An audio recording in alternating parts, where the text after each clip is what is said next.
want to welcome everybody, especially Tom Robertson, for whom this is some really ungodly hour. It's like 4 o'clock in the morning. Thank you, Tom. Thank you, everybody, for coming to this great conference. And I want to thank the organizers, Jean. You've done a terrific, Jean-Paul, it's been a terrific conference. And thank you, Harold, for your inspirational leadership. So let's get started with the first speaker, is Dr. Joe Lightman. Dr. Joe Lightman has 35 years of experience with the World Bank, working in over 40 countries, and he's worked on clean energy, urban environmental management, tropical forestry, post-disaster reconstruction, climate change and resilience. Needless to say, he's been very busy. Most recently, he led teams on resilient discovery and urban resilience with the Global Facility for Disaster Reduction and Recovery. He holds a PhD in city and regional planning from University of California, Berkeley, and a master's from the Harvard Kennedy School. So Dr. Lightman will be speaking to us today on promoting resilience to shocks and stresses in secondary cities. Dr. Lightman, the floor is yours. Thank you very much, George. Good morning to all the early risers. Bon après-midi à tout le monde en France. And let me just get started here.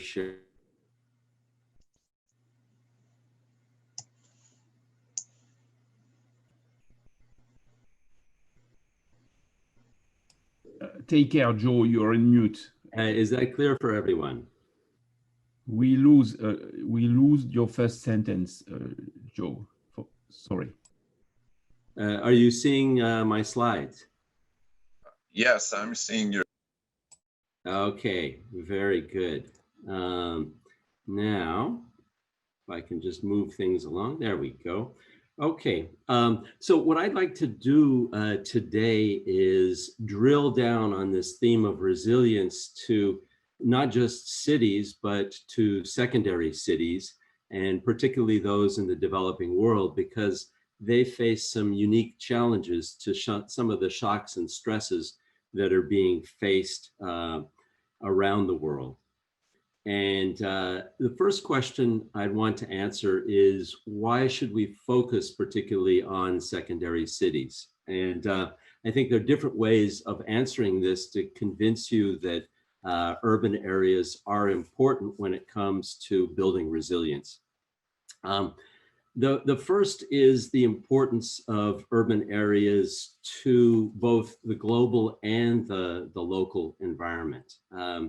According to some of the most recent figures, cities consume a large portion of the world's resources, 78% of energy resources, for example. And they account for at least 60% of global emissions just from the energy consumption.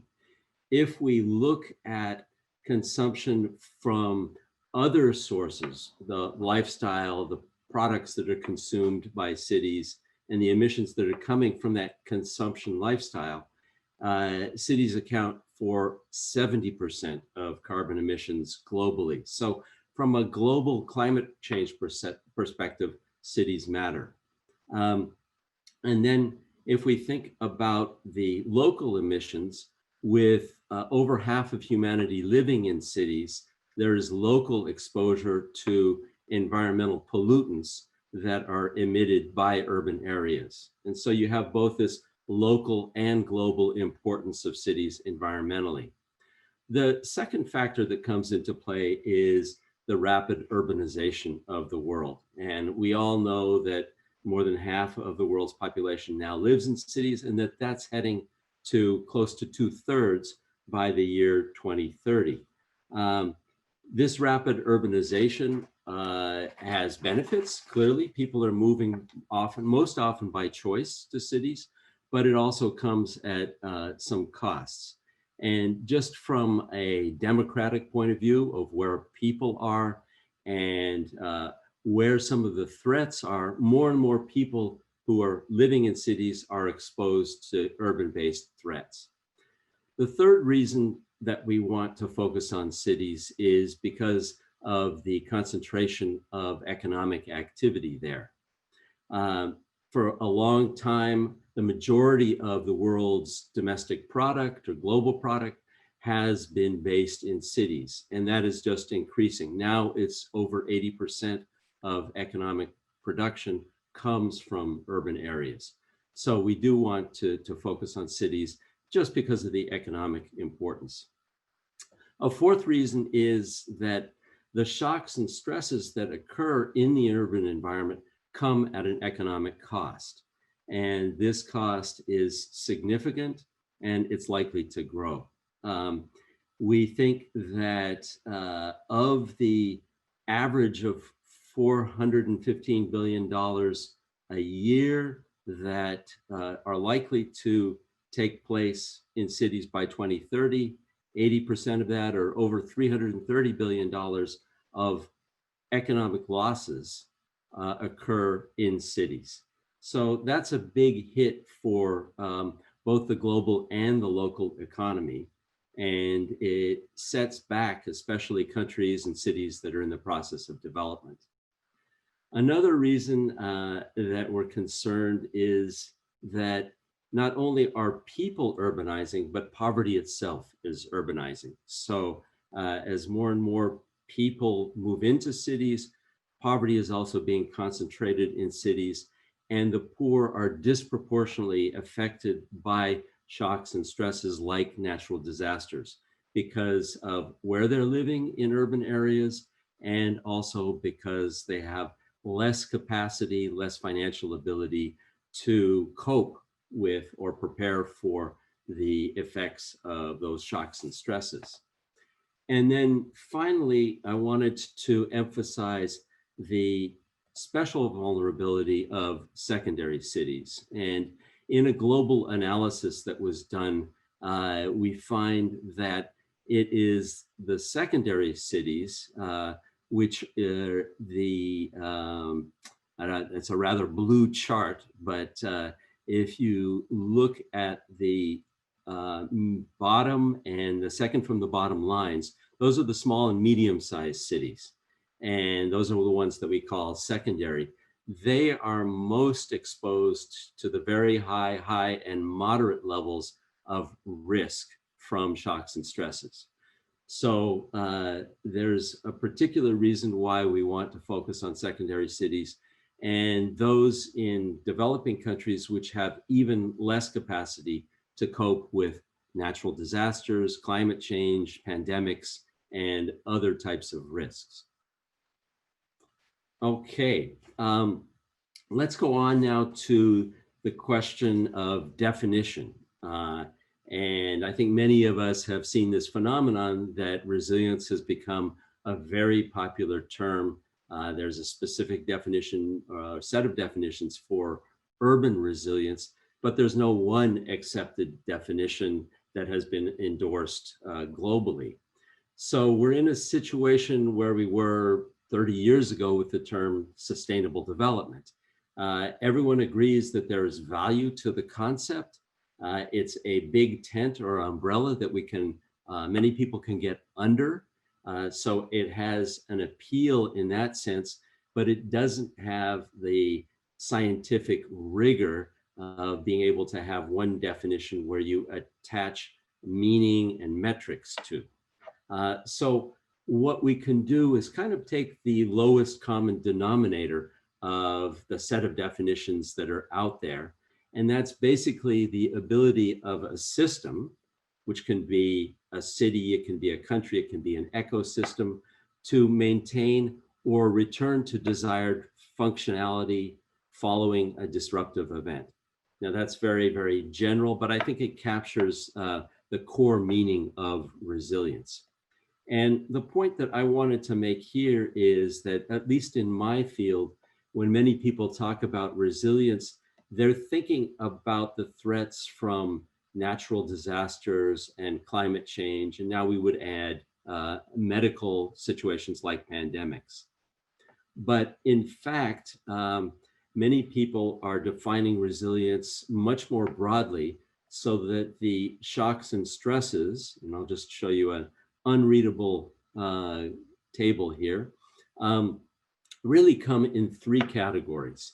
Our focus has often been on that natural category, but I think we really need to think more broadly about technological threats, and these range from man-made accidents through to the breakdown of, and we're focusing here on urban areas, the breakdown of systems where your power system goes offline, your communications and technological systems are not available, water and sanitation are not working. That's WASH, for those of you who are not familiar with that term.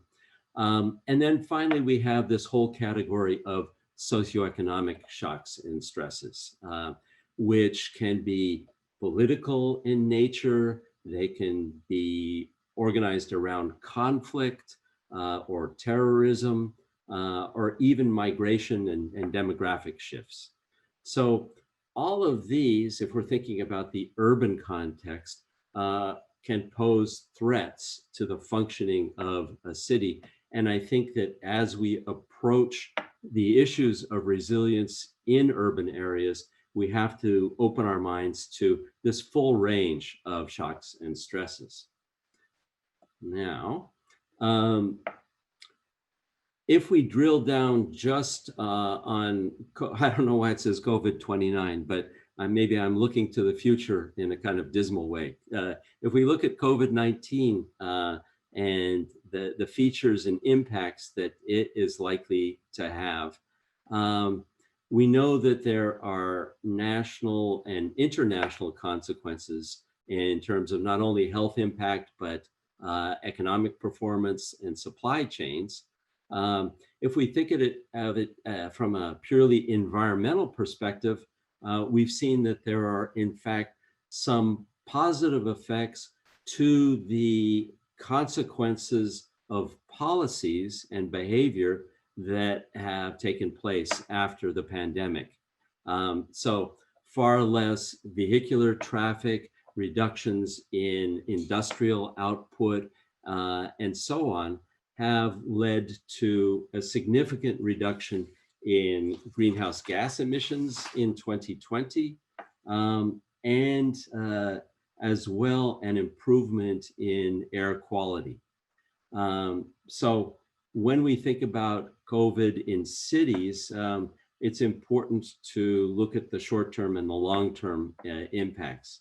The short-term impact of reduction in greenhouse gas emissions has been on the order of 20%, and similar reductions in urban air pollution as well, which could result in a 25% reduction in deaths from air pollution around the world. So that's an odd positive spin-off, I think, from the pandemic.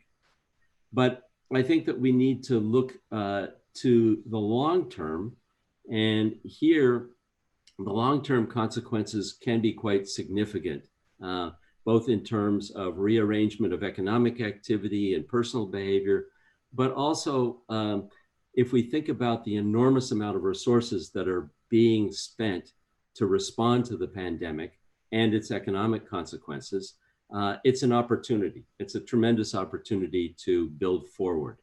So I wanted to conclude the talk just by going over some of these options for building forward. How can cities better prepare to respond to and cope with future shocks and stresses? And there are really 4 areas here for response. The first is very simple, and those of us working in the area of emergency management know all about it. It's preparedness. And this list can apply not only to cities, but to many different situations. You need to have your emergency plans in place for different scenarios. You need to be aware of who is most likely to be affected by a shock or stress because of their vulnerability, and to have special responses in place for them. You want to have the right policy and legal instruments in place to allow for a rapid response and a rapid early recovery from a shock or stress. You want to have, obviously, the necessary resources in place that can be rapidly mobilized. And there's the need for improving coordination and communications so that all key actors can work together effectively in the response phase. And then you want to understand how well things are going in terms of not only emergency response, but the longer term recovery so that you have benchmarks to assess progress. Excuse me, Joe, 2-minute warning. Okay, thanks. I'll wrap up. So the second area is capacity building, and this is especially germane for secondary cities and especially those in the developing world, where there's a need for a better understanding of the risks that are faced, and that requires both the tools to understand the risks and the ability to prioritize between risks. There needs to be better municipal capacity for really the 3 phases of emergency response, early recovery where you're planning for the future, and then the management of longer term recovery. And clearly this whole issue of coordination, which is not only within the city, but between the city, the region, and national and international actors. The third area is the heavy duty one, and that is the need for more resilient infrastructure. We know that every year $1 trillion is needed in the cities of developing countries, and this is a great opportunity to incorporate risk. It does come at a cost, which is estimated at between 10% and a quarter of the total initial investment costs, but there are clear benefits that are usually 4 to 7 times greater than the investments that are made. And these investments are also a possibility for introducing nature-based solutions. And that's particularly true in coastal management, watersheds, and in flood control. And then finally, there's a need to mobilize the resources to pay for that infrastructure and those systems and that preparedness. Unfortunately, cities, especially in the developing world, are challenged by an ability to mobilize new capacity and new financing for resilience investment. There are means of overcoming some of these deficiencies, and there's certainly a large amount of wealth out there that can be tapped. Currently, just 1 to 2% of global wealth is tapped for infrastructure investment, and there are opportunities to increase that. And finally, a word on sustainability. I don't want to lose that concept in the world of resilience, but there are options in especially post-COVID recovery for looking at opportunities that are promoting low carbon growth, that are climate resilient, that allow for nature-based solutions, that are part of the circular economy, and that include more of especially the vulnerable people in the recovery process. So let me stop there and return to my screen and any comments and questions that might be out there. Okay, I don't see any open questions, and we're running a little bit late, so why don't I introduce the next speaker, and if someone comes up with a question, please use the Q&A and we'll read it later. So thank you very much, Joe, for setting the scene for what we have to do with our urban areas. Okay, our next speaker is Dr. Caitlin Capallo. She supports the National Institute of Standards and Technology Public Safety Communications Research Division as the lead user experience researcher within the user interface user experience portfolio. Prior to her current role, she worked as a research statistician for Orange County Fire Rescue Department and as a research psychologist with the Naval Air Warfare Center Training Systems Division. Dr. Capallo's work has been published and presented at national, international conferences, such as the Fire Rescue International, FRI, Research Symposium, the Society for Fire Protection Engineering Annual Conference, the International Conference in Information Systems for Crisis Response. She holds a PhD in Modeling and Simulation and an MS in Modeling and Simulation from the University of Central Florida. So her dissertation focuses on leveraging emerging technologies like augmented reality and virtual reality to better support fireground incident command. So Dr. Capello, the floor is yours. You have 15 minutes. Thank you. Thank you. Good morning and good afternoon. Thank you for having me today. I'm excited to be here. Today, I'm going to be discussing the user experience aspect of smart cities. So we'll go ahead and get started. So when we think about the cyber landscape and how that relates to smart cities, it's continually evolving due to this convergence of information technology and operational technology. So we have this tension between the critical information technology infrastructure and then the operational aspects of what it takes to run a smart city and to build a smart city. And so the idea is we're collecting data in real time and we're merging it with these systems that focus on and drive organization operational aspects. And this creates a gap in which the industry and enterprise organizations are operating between these lines. So as we see this convergence across industry, it has become particularly important in smart cities. And I just want to quickly operationalize how I'm discussing smart cities in this presentation. I'm defining them as urban environments that leverage aspects of ubiquitous or pervasive computing. So computing in context-aware environments and sensors to collect real-time data for the purpose of improving the quality of life of citizens and people living in that city or visiting that city. So when we look at this landscape of convergence and we're trying to operationalize what that means for smart cities, we're looking at what first responders have in the context of real-time information. So eventually first responders will have access to extreme amounts of data in real time, but that hasn't been fully evaluated from the user experience and human performance perspective. Additionally, because this area is such a new area of research and because smart cities are becoming more prevalent, there is a general lack of awareness and standardization across smart cities in terms of emergency response. And so really the purpose of this work that my colleagues and I conducted was to understand how smart cities have an impact on emergency response and where we can further tailor some of these research directions to better support our emergency responders who are going to be operating in these environments and taking in all of this data and information.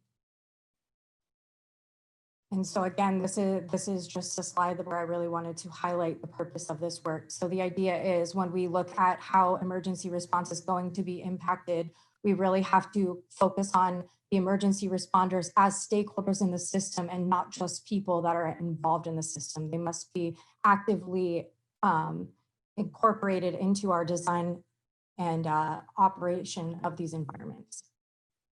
So when we look at the literature, a lot of it starts with September 11th. So that's really when GIS became more prevalently used.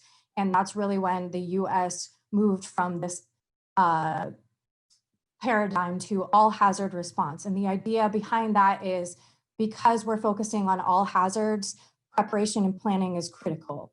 And this has further reaching consequences than just the US with regard to September 11th, because we're looking at how smart cities are being leveraged in disaster scenarios across internationally and within the US. So when we look at the existing literature, I categorized it into a few different areas, but I think one of the critical main points to hit home is that public safety is changing. The domain of public safety is rapidly evolving to a point where we have to look at what emergency responders are dealing with and how their call loads have changed and how that's going to be impacted by all of these data and infrastructure systems that exist. So not only are they dealing with physical threats, but we're also dealing with cyber threats now. And the reason that's important is because public health issues are going to become disastrous in the event that utility water systems are taken down and emergency responders still have to be able to manage their search and rescue operations. They still have to manage their ability to deploy and get to victims and support disaster response. So the idea is we're seeing threats that are further reaching than ever. They're causing great amounts of interference. So when we look at the changing landscape of public safety, this is one of those areas that we really have to address. And then additionally, when we look at the US in particular, although this is true across the internationally, Underwriter Labs and NIST, they've all put out studies that demonstrate you used to have about 20 minutes to evacuate your home if it was on fire and burning. Now you have approximately 5. So when we think about that for structures like high-rise buildings, warehouses, areas where people will need to evacuate in the event of an emergency, that's going to be really critical for smart cities.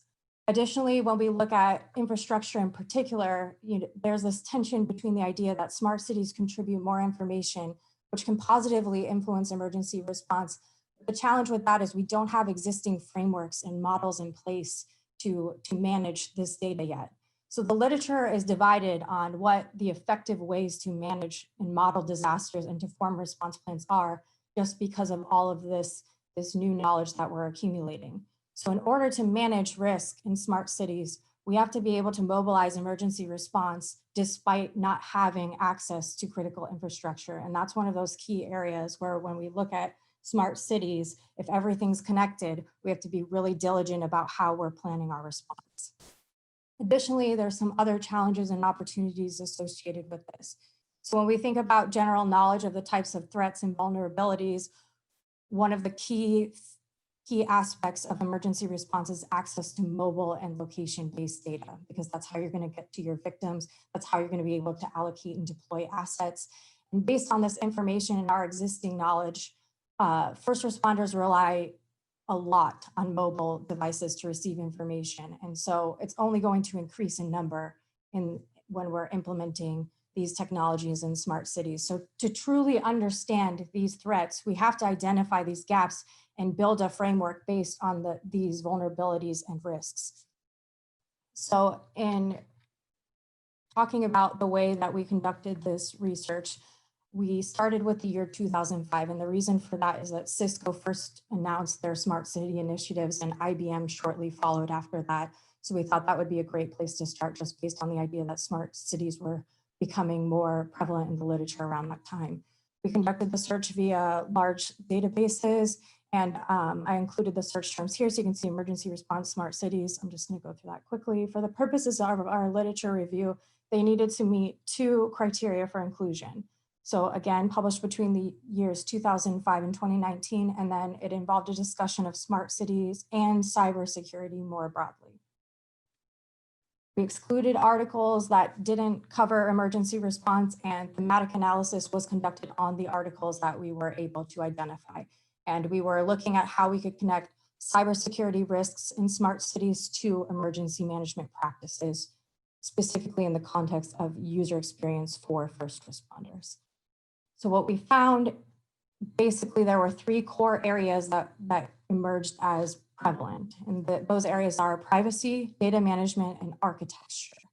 And when you look at each of these things, we really have to focus on not only the organization, but each individual stakeholder before we start integrating how these areas are going to impact emergency response, because we haven't created a framework that addresses all of these areas in a cohesive way.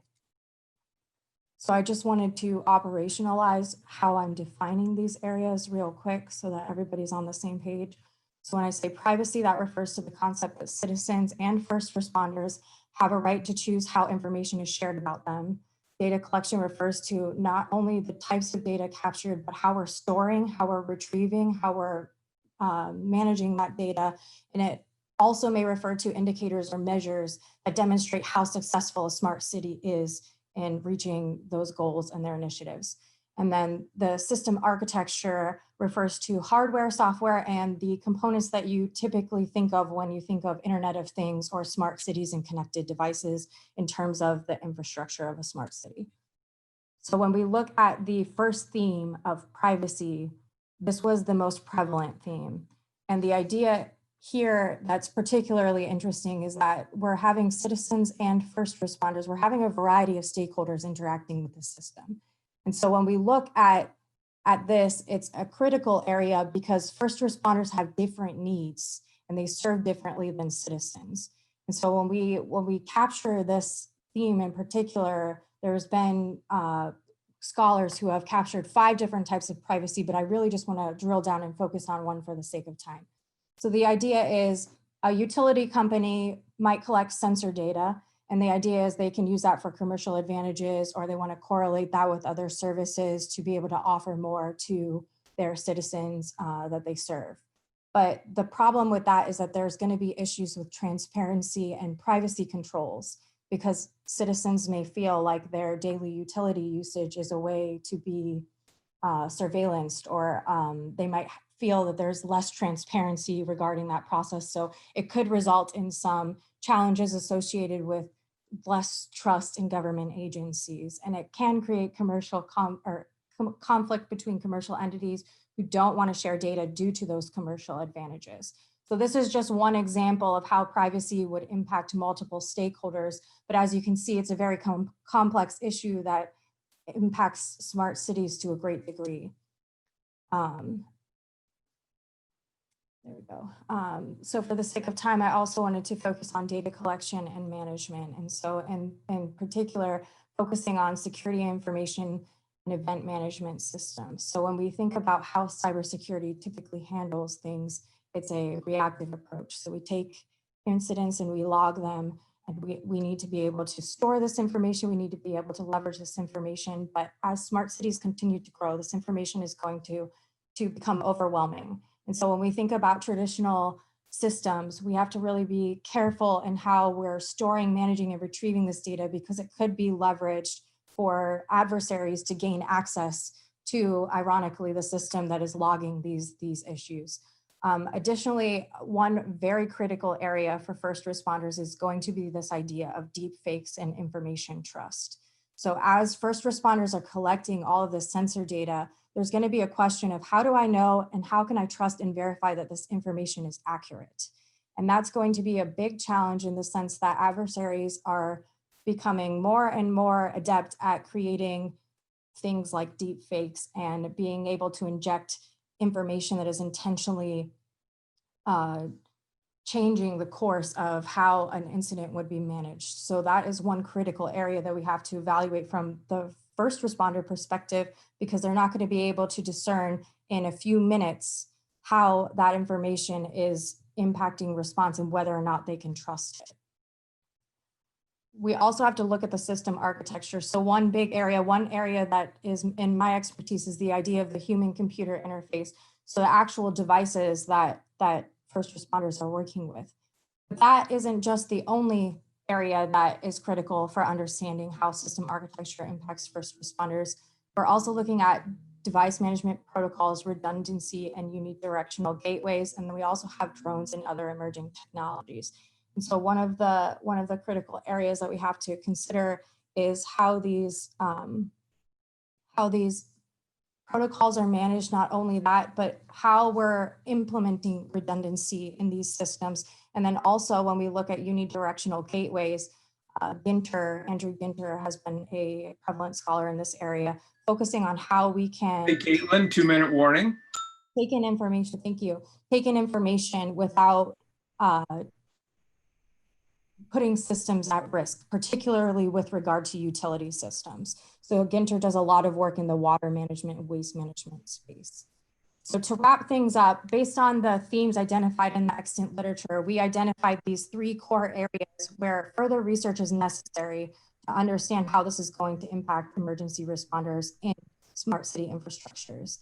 And the reason that this is important is because we're not just looking at this from one perspective. It's not just a cybersecurity issue. It's not just an emergency management or public administration issue. Every organization and stakeholder really needs to be involved in this process in order to make it effective and to leverage emergency response in the most effective manner possible. So when we look at future research directions, as I mentioned before, cybersecurity typically focuses on a reactive approach. But in emergency management, we know that we can't just be reactive. We have to be proactive. And so traditionally, you identify a threat, you log it, and then you worry about mitigating the damage. But from the literature review and from our analysis in this particular paper, we identified that risks in smart cities pose threats beyond what is reactive in nature. We need to be more proactive. So we have to be able to prevent adversaries from creating situations that can't be contained through traditional means. And that's going to cause us to look towards a smart roadmap or a framework to be able to leverage this data and move forward in a way that makes sense operationally. So by predicting threats and identifying vulnerabilities before these attacks occur, we're able to increase the efficacy of security measures to protect our first responders and the citizens they serve. And that's ultimately what their goal is, to be able to effectively leverage and deploy response assets at the time of need. And with that, I will go ahead and take questions. One question I have is, how do people access your review? Can you give us, maybe in the Q&A, can you give us a link to your study, or how people can? Sure. It's been uploaded in EasyChair, so I'm kind of not sure how that works for this conference. So it Yes, should be after the conference, we will be publishing it in the proceedings of the conference. okay, perfect. So it'll be available. But what's been uploaded was not the literature review, was it? Or is the literature review in that article? The literature review is in that article, that's correct. Oh, okay, all right. George, a question. Yeah. Thanks. Caitlin, great presentation, very comprehensive research. You had the chance to look at a wide variety of literature and cases. So I was wondering if you could share with us some examples of good practice in particular cities in those three areas of privacy, data management, and architecture. Over to you. Sure. So I think in some ways, smart cities are they're not as prevalent in some areas of the US. So there's a lot of opportunity there for us to kind of set that standard. But I do know that Europe has done an incredible job in some of these areas. I will say that based on the studies that the cases that I looked at, there were none in particularly that stood out as really identifying how we could better support emergency response outside of one or two aspects. So a lot of the literature that we looked at focused on developing a general model or framework for something like drones, but it didn't incorporate multiple aspects of smart cities. And so that's kind of why I felt like this literature review was critical, because we need to know the gaps that exist in order to move forward in the future. So I think that when we look at, cities that have been successful in leveraging smart city initiatives, they have done a great job with that, but not necessarily from the first responder perspective. I do know that in order to increase efficacy, places like Washington, D.C.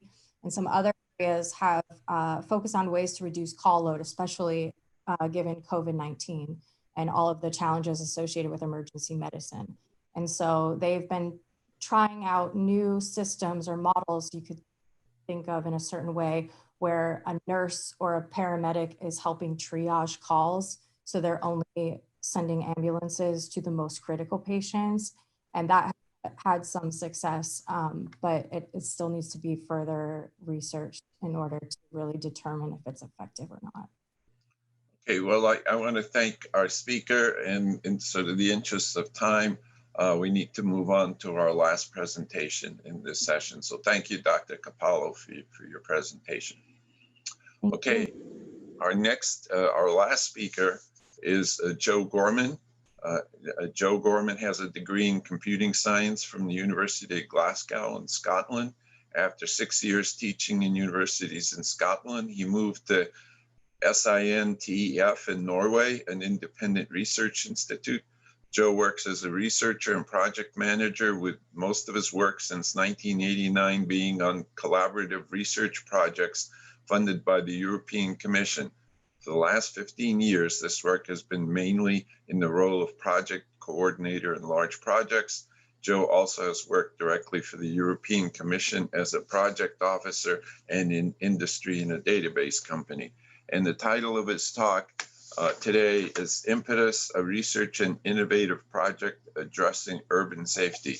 Hello, Joe, the floor is yours.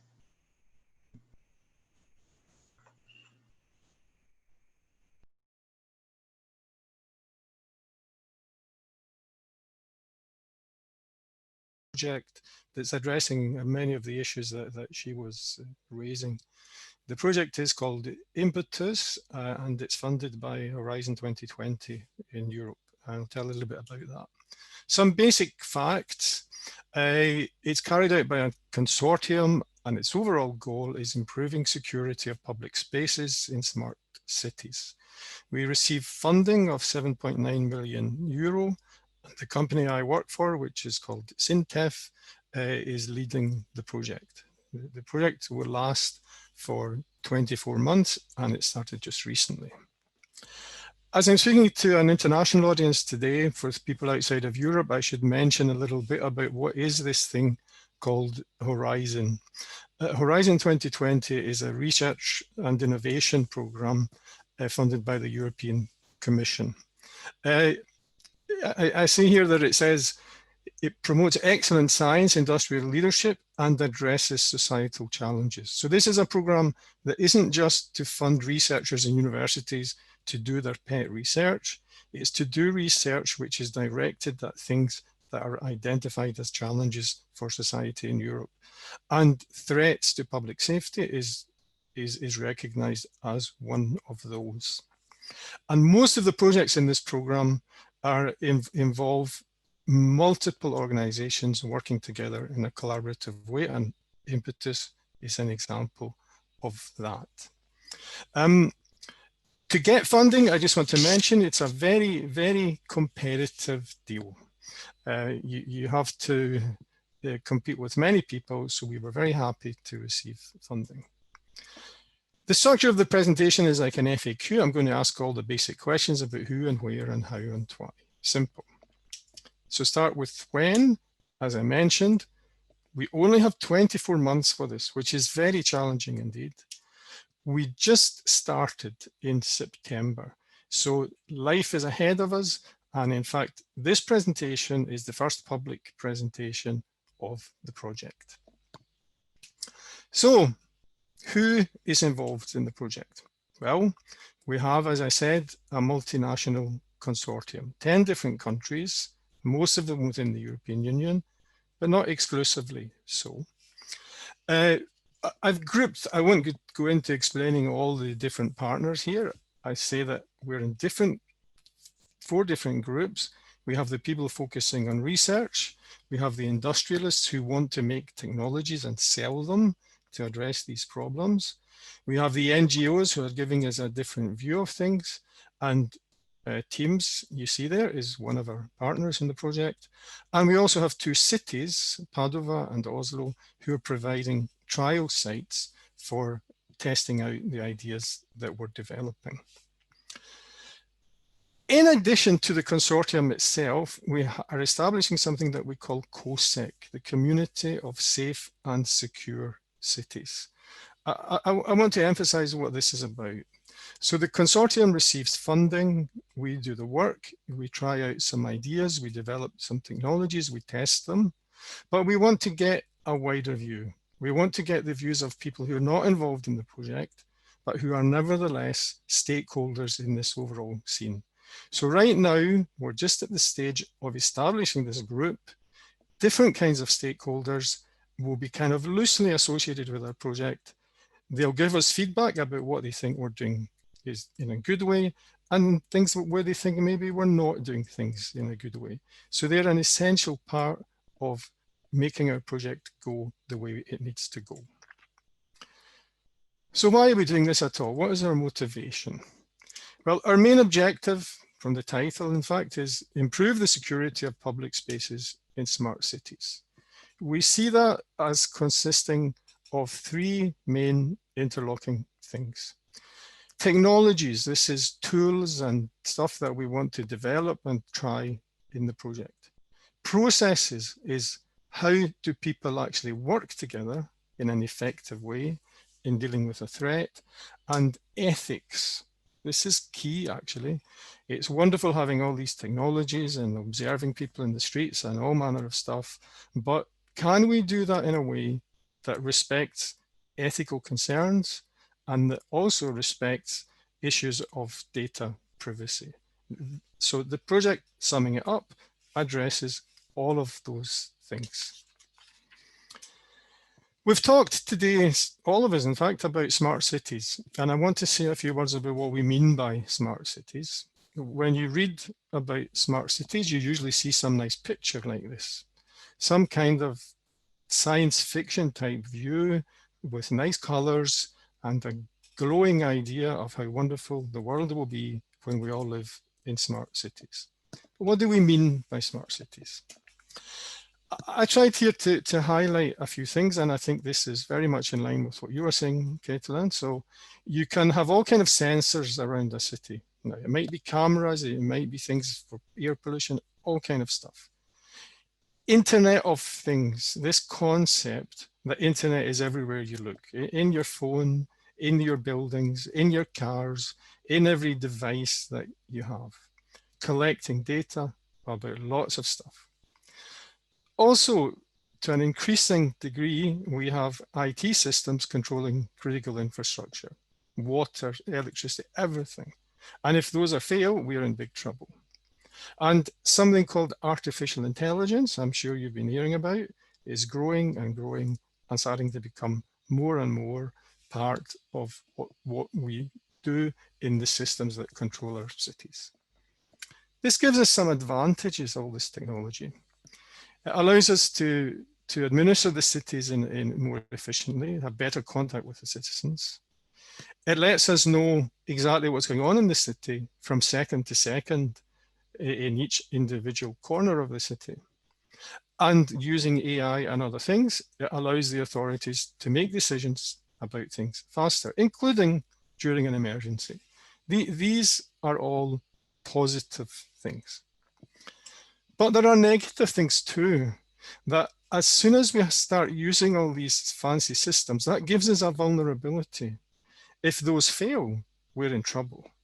And cybersecurity, as Caitlin was also mentioning in detail, is a major threat.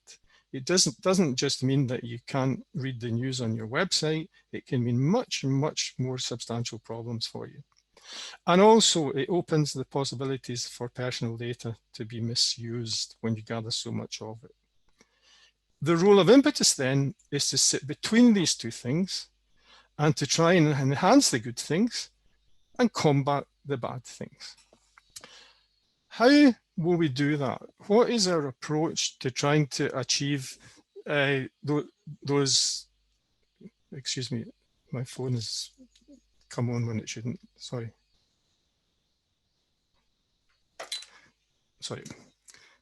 So how will we do this? We will do this with four main key activities. First of all, we'll say, what do we actually need? What kind of support do we need to solve these issues? What kind of tools might we use? One of the main things I'm going to talk about is something called an integrated platform of technologies. I emphasize that we're not starting from scratch. We built this consortium to give us partners who already have tools that can be used, and we will use our time in the project to refine these. And we'll try it out. We'll try out these ideas in Oslo and in Padova, our two trial cities. But underlying absolutely all of this of vital importance is this thing of paying attention to ethical, privacy, and legal issues. So in all of this work, all of what we do, we will be looking at these aspects in parallel with the other work. And this COSEC, this community around the project that I mentioned earlier, has a key role there in looking at what we're doing and saying, hey, are you remembering to look at the ethical and legal issues, not just the technological ones? So I said here that one of our main things is an integrated platform. And I've noticed, that if you put some technical guys in a room for long enough, they'll always say that they want to develop a platform. Long enough usually means about 20 minutes. But if you ask them, what do you mean by a platform? Sometimes they're not so keen on answering that one. So I'm going to try and answer it. Does platform mean this? Does it mean the place that you stand about waiting and hoping that the train's going to come that takes you where you really want to go? I don't think that's what we mean. Do we mean platform in the sense of, for any of you who've seen the Harry Potter film, platform 9 3/4? If only you know where it is and you can enter platform 9 3/4, It takes you on a train to all kinds of adventures and wonderful new possibilities. Well, that's getting closer to it, but I don't think we can quite do magic. But what I think we can do is to consider a platform as meaning something that gives you support to do the things that you need to do. We call it an integrated platform because we want to offer people a set of tools and technologies that can be used either independently or together. That's what we mean by a platform. And we have to think of it in two slightly different ways. The support that you need comes in different phases. It comes before there is any threat. We want to have tools to let you simulate things so that you can do rehearsals and figure out how would we solve this if it happened for real. We have what we call the imminent phase, and that means when you start to realize that something's about to happen. You want to detect a specific threat as early as possible. And finally, during an emergency, you want to analyze exactly what's happened, know in detail, have better situational awareness, and optimize your response to it. But we also need to look at different kinds of threats, and I classify that into two different ones. Specific threats, like those that I show here, but also unspecific threats, threats that you can tell something's going wrong, but you're not sure exactly what it is. So we have tools that address these things, and I'm going to very quickly just give you a glimpse of what kind of tools we have. So we have a tool for monitoring activity on internet and trying to detect unusual things that are going on. We have another tool that looks at sensors you might have for pollution, traffic, and so on to detect maybe weather events, all kind of events that are in some way unusual and a possible threat of some evolving crisis. We have specific tool on air pollution and making assessments of is it a real threat or not really. We have a tool that uses artificial intelligence to look at CCTV cameras and detect guns that are appearing in public places where they shouldn't be. We have also some others. One is about user interfaces. You also mentioned this, Caitlin. We're talking about, in this context, not so much the first responders on the street, but the people in control rooms and so on. And also directing traffic away from the scene of an event and so on. And this is just a subset.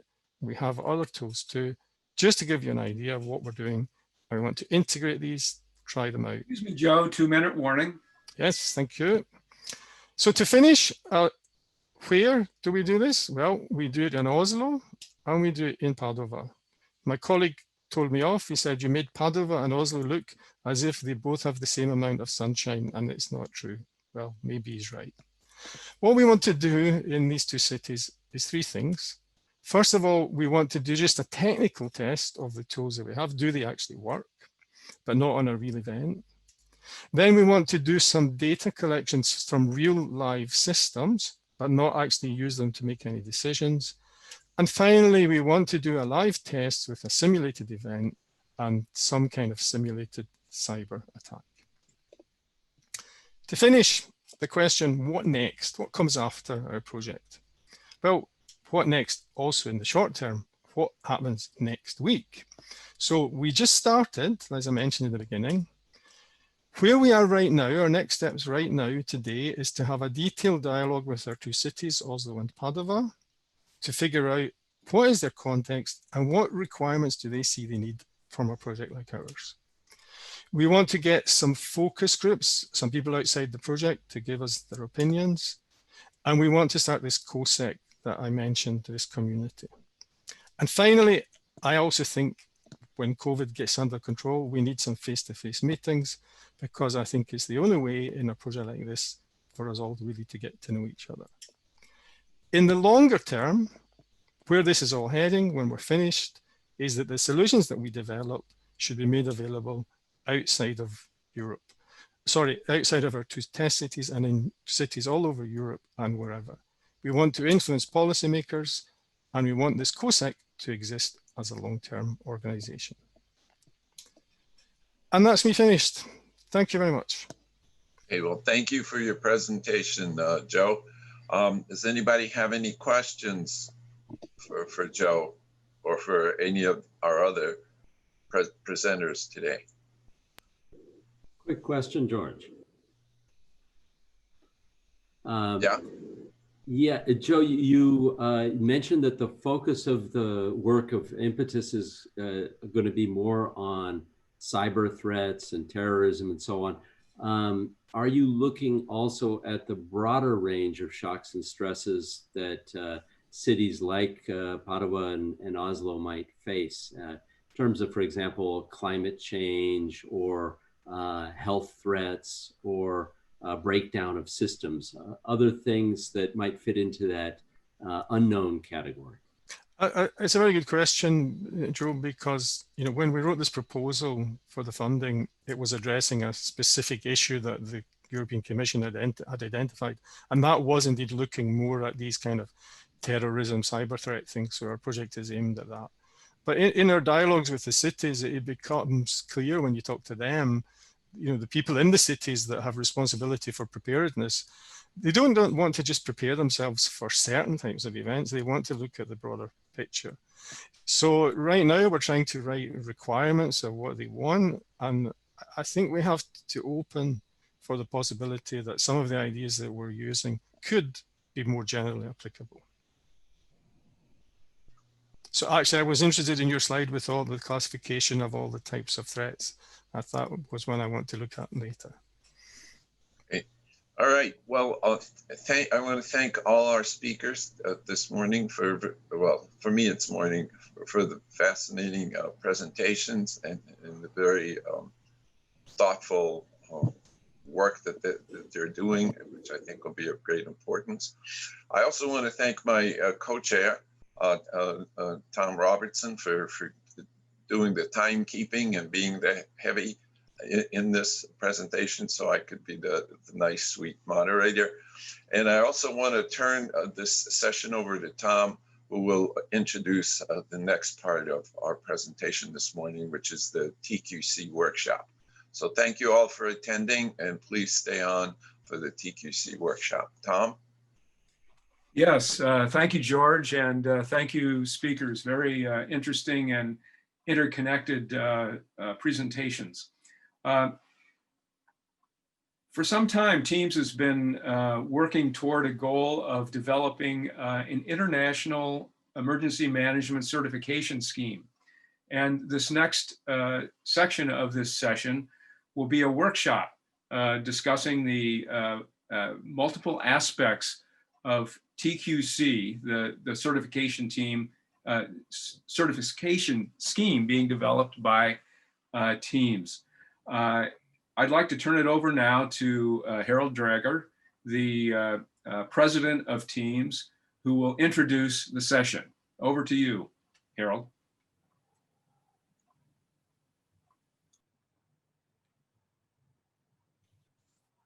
Good morning, good evening, good afternoon to everybody, wherever you are.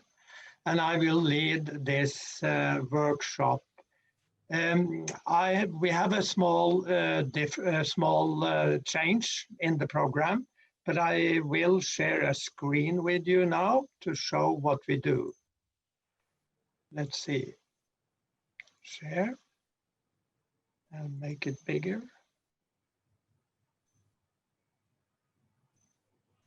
Okay, you can see it? Yes. Okay. I have changed the topic. When we started out planning this was planned to present what Tom now introduced, the TIEMS development of certification. But under the way, we got also other ones that wanted to be in this session. So I have actually lifted the session app and called it International Certification. And because okay, let me go to the program. We have a workshop program And I like all the speakers to address two questions, which I put on the left side in the red print. Is an international certification necessary? And why? If you say no, you don't have, well, you also have to say why. And I like all of the speakers to address this together with the other things they address in certification. But because of that Christian have to go to a meeting, we will start with him, and that is actually quite good when I lift it up to the certification level. And Christian, he will start with the Resilience France approach to certification. Later on, we will go into TQC in the middle of this session with Sandro addressing and Min Chetri and Guosheng Chu. And at the end, we have Pertti Wojcik from Finland, who will have a presentation called Resistant to Strategy. But I will come back to the introduction of all of them. All of you have certainly know by now who Christian is. He is the president of Resilience France, and he is also the host for this conference. So I don't think Christian needs more introduction. The floor is yours, Christian, for 15 minutes. Thank you very much. I'm going to... I stop sharing. Yeah. There we are, okay. To introduce my slides. It's a very interesting question, because we are working on that for now a couple of months, I would say. And I think it's an issue, because on myself, I follow 20 years ago, a little bit less, 18, 19 years ago, the courses of the International Emergency Management Association, and I practice the CM, the Certified Emergency Management, which is the certification in the United States of but IAM. And they were telling that it's an international certification. And when you pass the exam, they spoke about federal, state, and local. If I come back in France with this background, I don't understand anything. So the issue of the international, I think, is we must think about what is international. I'm fully agree with Harald speaking about what is international, but that means that also we need national certification. Why we need national certification? We need national certification because the systems is different in each country. The emergency management system is different.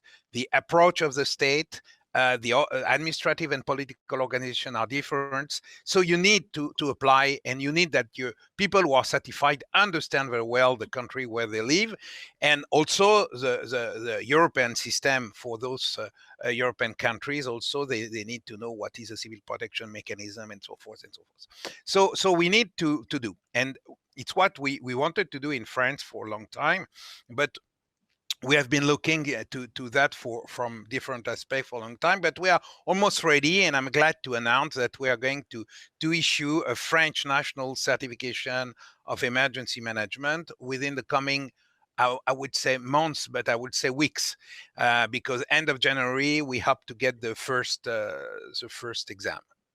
Alors, the constat is that most of the emergency managers, either in public and private sector, have no certification today.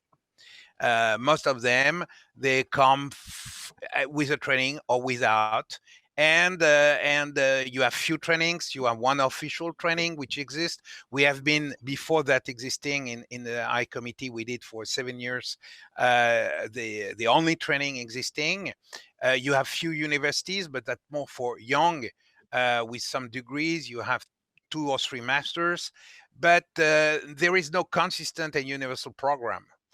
So different aspect of crisis definition, someone speaking about public, someone about private, about finance, about local authorities, and so on. So it's complex. And the only emergency management training existing, which is included in the outside the university degrees, are in the officer for the firefighters, sometimes the medical, gendarmerie, and police, and so on. So there was a lack, even in the public emergencies, especially for the civil servant, a lack of training. And the government launched 2 years ago an internal program for civil servants in order to better train them to what is the emergency management. But you see there that it's a very light training system, and there is no certification either. So it was difficult. It's why we think that we need and we are going to do it. Alors, we decided to create 3 levels of certification. One for the emergency crisis manager or collaborative of crisis emergency management cells, a special certification for the pilot of crisis, of pilot of an operation centers, and for a crisis director or an emergency director. So we will have 3. And it will be based on the knowledge of the emergency crisis management concept, of course, which are a little bit universal. And that, I think, in this framework, the international parts can be. And we will include, of course, a large part to the French system of emergency crisis management, including prevention, preparedness, planning, which is different in France than in other countries, the aspect of mitigation management, all the issue of the lesson learned, hot watch, and so on, and all the techniques of emergency crisis management, including HRO, VUCA, sticks, and other techniques. And also, and which I think is very, very important for us, is the knowledge of on tools, process, and communication and management and crisis communication. So that's what we are interested. Regarding the way to do it, we will be do that online. And you will not be very surprised by the system that probably you will see again in the afternoon. The people will applicate the form by internet. We will look at the compliance. We will develop the examination, and I will come back in a minute on that, and we will deliver the certification for 3 years. All this is based on the standard, the ISO 17024, which is the standard for the organization of certification organization, which are going to give personal certification. So we have based all that, and we are going to be ourselves accredited by the COFRAT within this year to show that we respect the standard of the ISO 17024. And we need to start the certification because they will do after 3 or 4 delivery of certification, they will do an audit, and they don't want to do a prevent audit. They want to do an audit when the system works. So we have to start to be able to get the audit. The process, how we are going to do it, we will have 5 people on a half day by Zoom. We will have a QMC of 25, 30 questions in roughly in 30 minutes. That's for the first level. I don't speak for the other level. I speak just for the first level. We will have 1 essay of 30 minutes and 1 jury interview of 20 minutes with 3 juries, and the deliberation will be within the day, and it will be possible to redo once free of charge if the people is missing. So we will have probably the use for the QCM and an essay of specific software to be sure that there is no triche, meaning no compromise, compromission, I mean, and we will do the jury interview. So we are doing. So that's the website, which is almost ready, and you will have the question that you can see on the right. The different QMC questions that you would see. Everything will be in French. And as I told you, it's almost ready. We will start in January 2020. The website is ready. The questionnaire is ready. The jury is already selected. The written process will be ending. And we will plan to announce that and to advertise. The price of the certification for 3 years will be 500 euros, including everything. And including the redo if they have to. So what exactly what I wanted to show you, and I'm going to stop sharing the screen, and if you have any questions, I can take it, because unfortunately I cannot stay with you, but as for the session, which I'm very interested in, it will be recorded. I will look the records after that, I promise. So if you have any question, you can ask now. Yeah, is there any question for Christian before you have to leave us?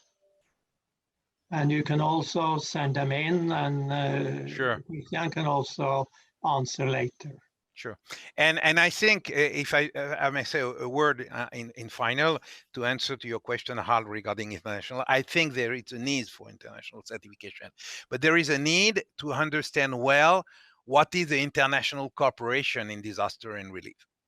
And that is something else, meaning what are doing the techniques, of course, of emergency management in this framework, but also the organization, the international organizations who are playing what roles, what is doing what, and so on. And that is what I would call an international certification, which would make a sense and which would come in addition to the national certification that everybody needs anyhow.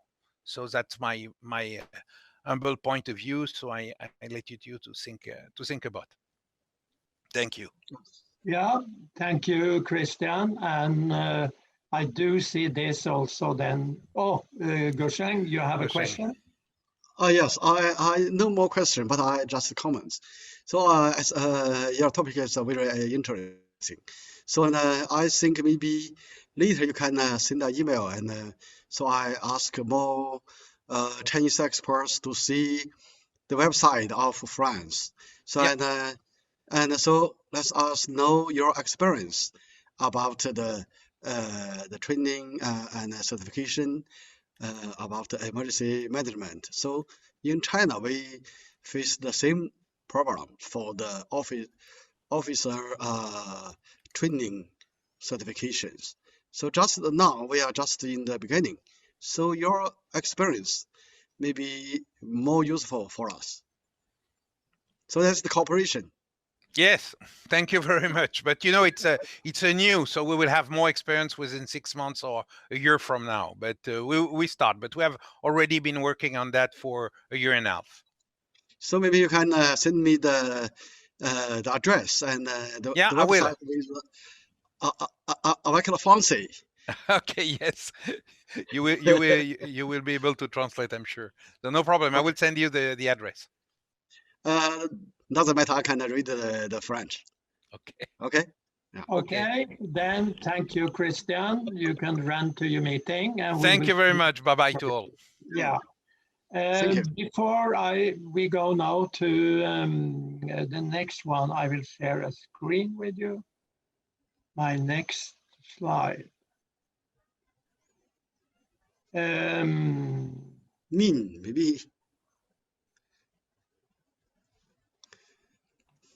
Yeah, I showed you this in the startup, and this is the TQC certification, which also pointed out by Christian, is addressing the international level. And I do see that there should be cooperation here between the local one or the national ones and the international ones. And we also like to develop that further with the chapters.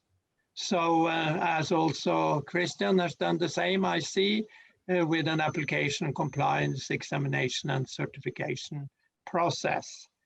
And when we do say this, we think when we started out, and actually this has been a maturing process for TIEMS for many years, we started thinking that there was need for an international certification all the way back in 2006, after we were in Korea, in our annual conference in Korea.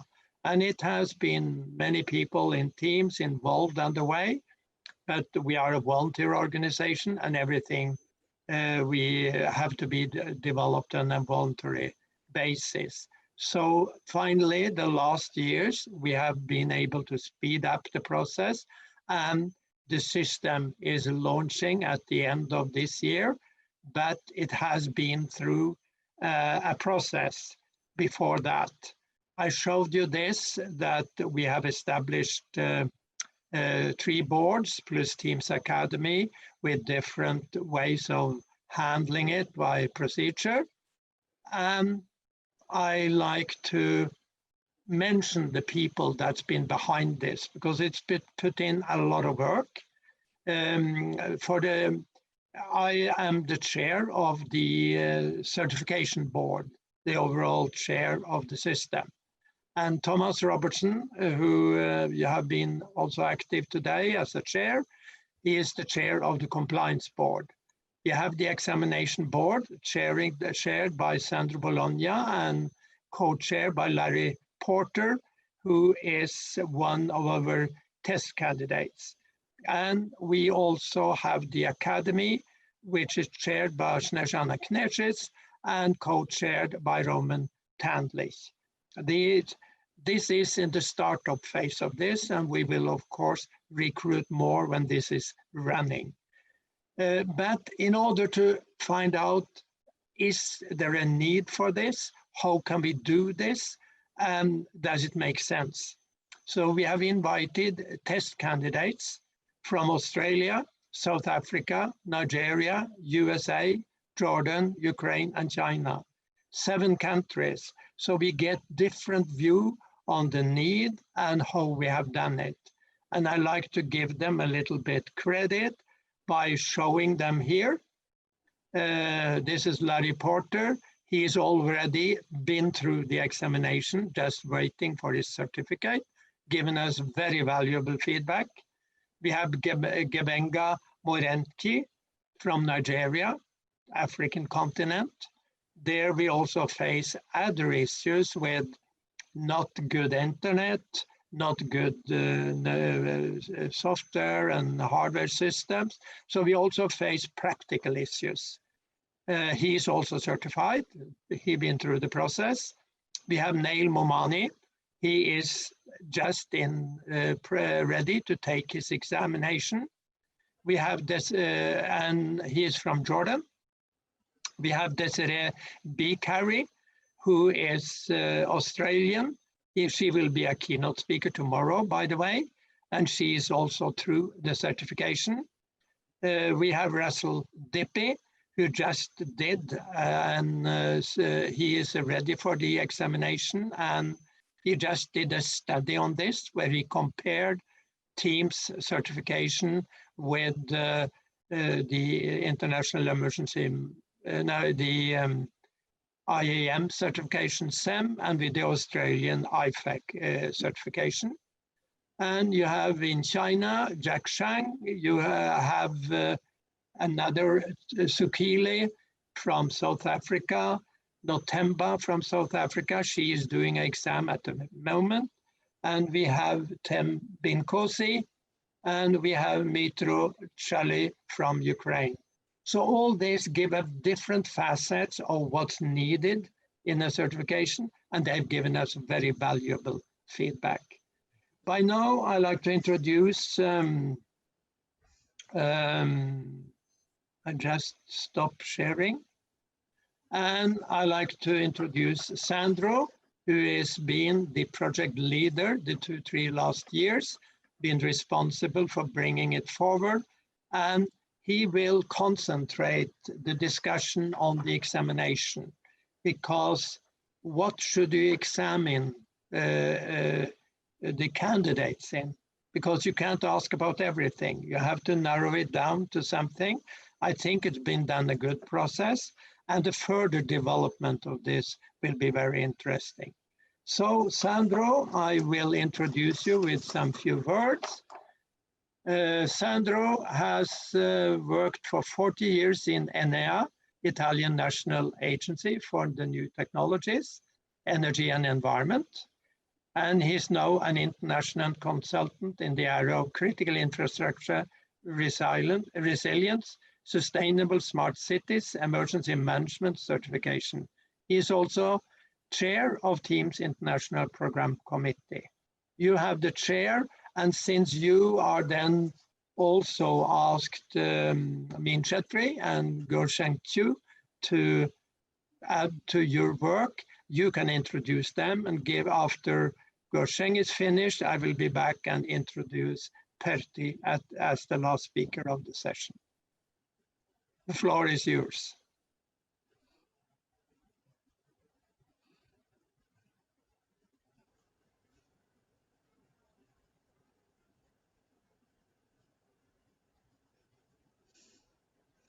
You mean let me say?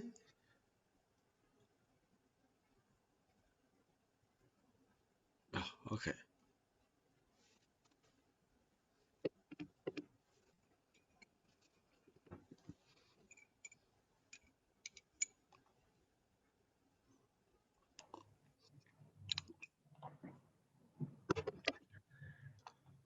Are you asking me to presentation? No, no, no. Now it's working. Oh, yeah. Everybody Thank else, you. please mute your microphones. Oh, yes. Okay.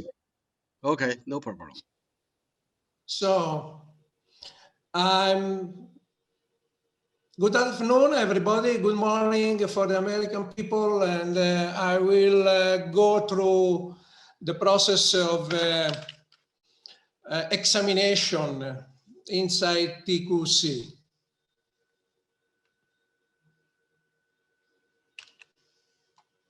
Why doesn't it work?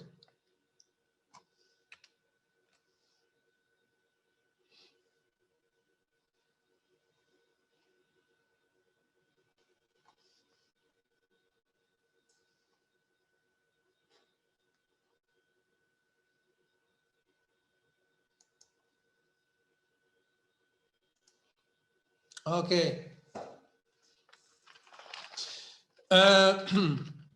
So, as I was introduced by Harald, this international certification is a rather complex process and is made of 8 steps, actually, from 1 to 8.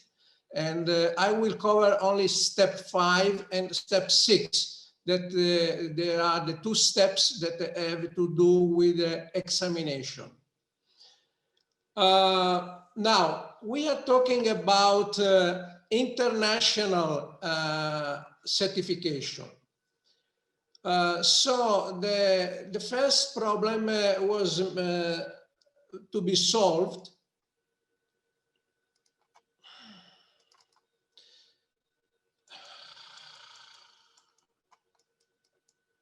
Sorry, I can't.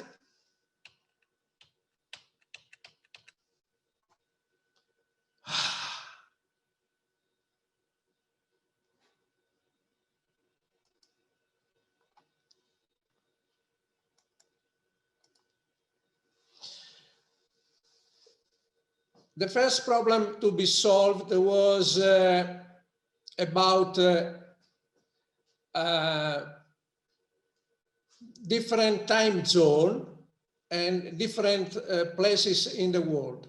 So international certification means that it has to be accessible to everybody anywhere in the world. Well, I was really enjoying the presentation from Christian. I was dealing with a French certification, but the international certification is rather complex because of this. It has to be worldwide accessible.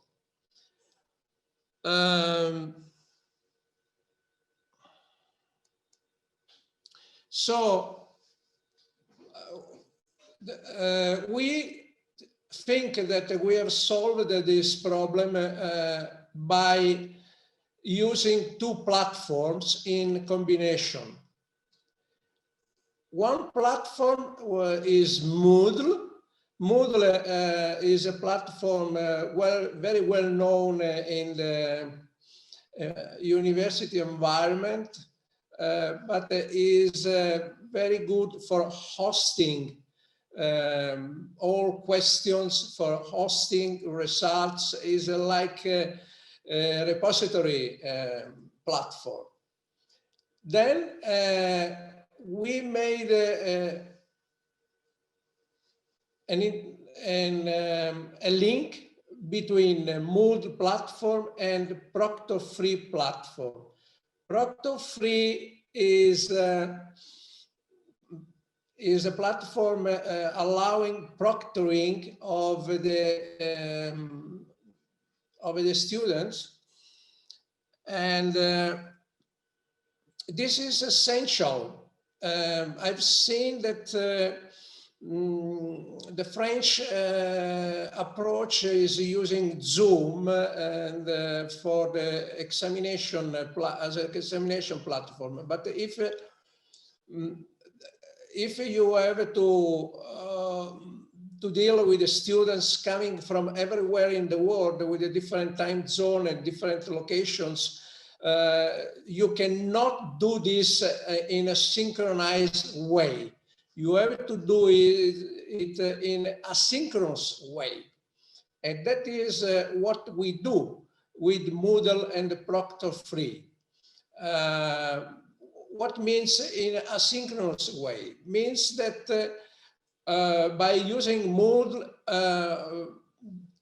we will prepare all the questions, and the students can answer the question and can do the examination when he likes. Of course, in a specific interval time.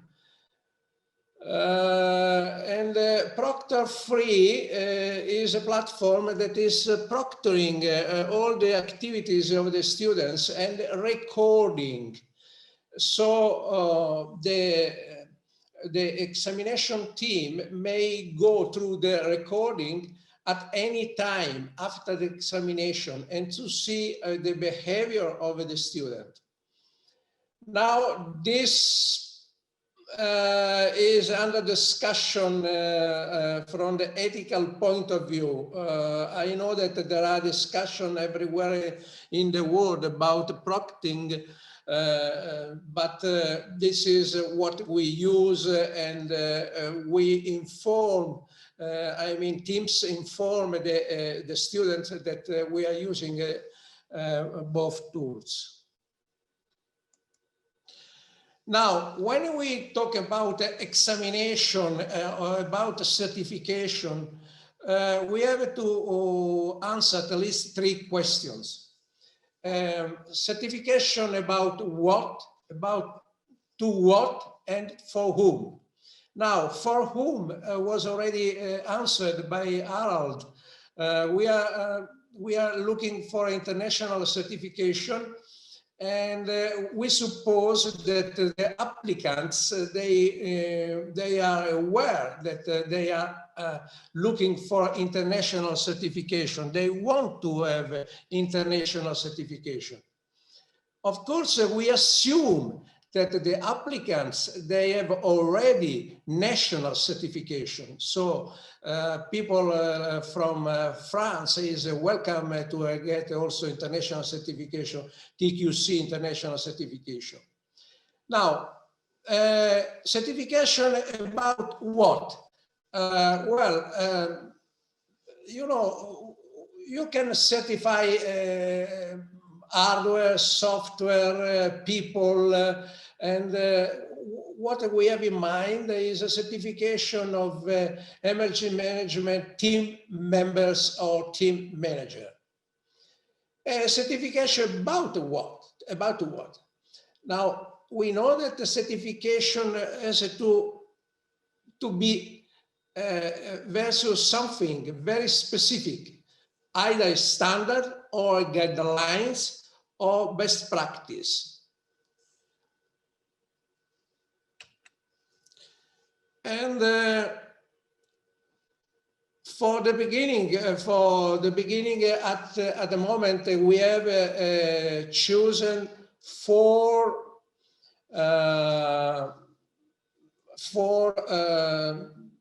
certification standard best practice. So for reference certification, let's say, international cooperation, Sendai framework, ISO international standard and INSARAG preparedness response guidelines. Now,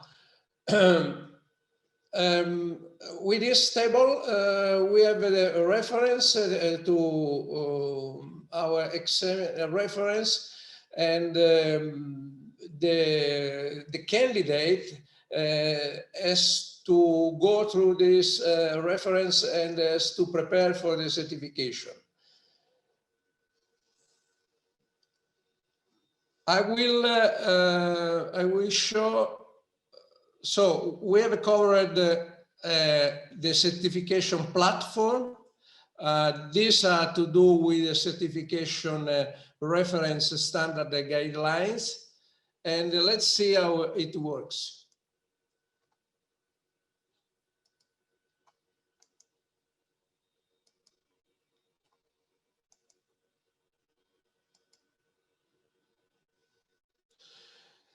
The certification is made by certification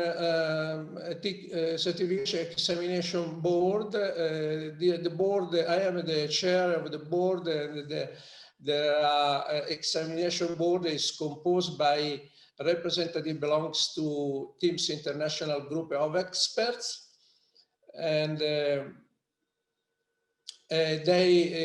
are experts in standards, best practice, and guidelines that are reference certification.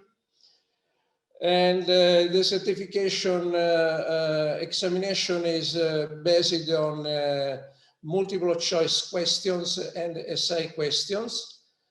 And last one is examination. We assume that the candidate is already certified at the national level. So we are talking about international certification. Our reference standard, the best practice, has to be well known at international level, and everything has to be transparent. Everything has to be, every activity has to be asynchronous and has to be recorded. So the examination is based on a number of multiple choice questions, and here I am just reporting example for multiple choice question referring to ISO standard 31000 guidelines for risk management, and multiple choice question referring to ISO standard guidelines for incident management.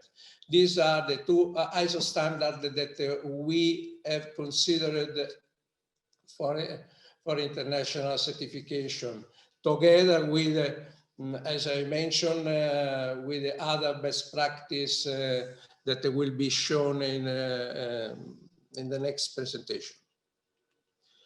In addition to multiple choice question, the candidate has to go through a certain number of essay questions.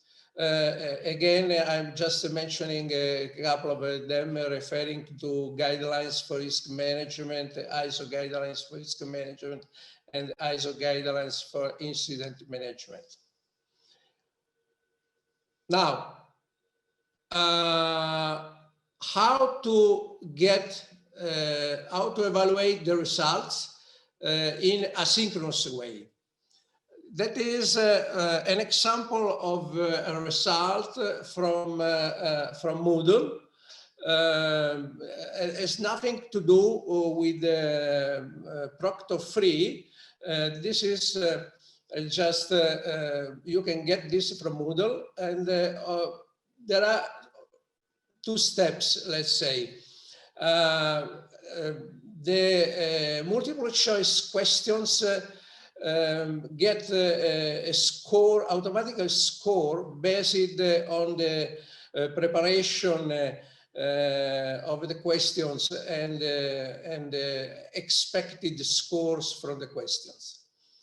while the essay questions have to be evaluated by the examination team. And of course, they have to be evaluated following some evaluation guidelines.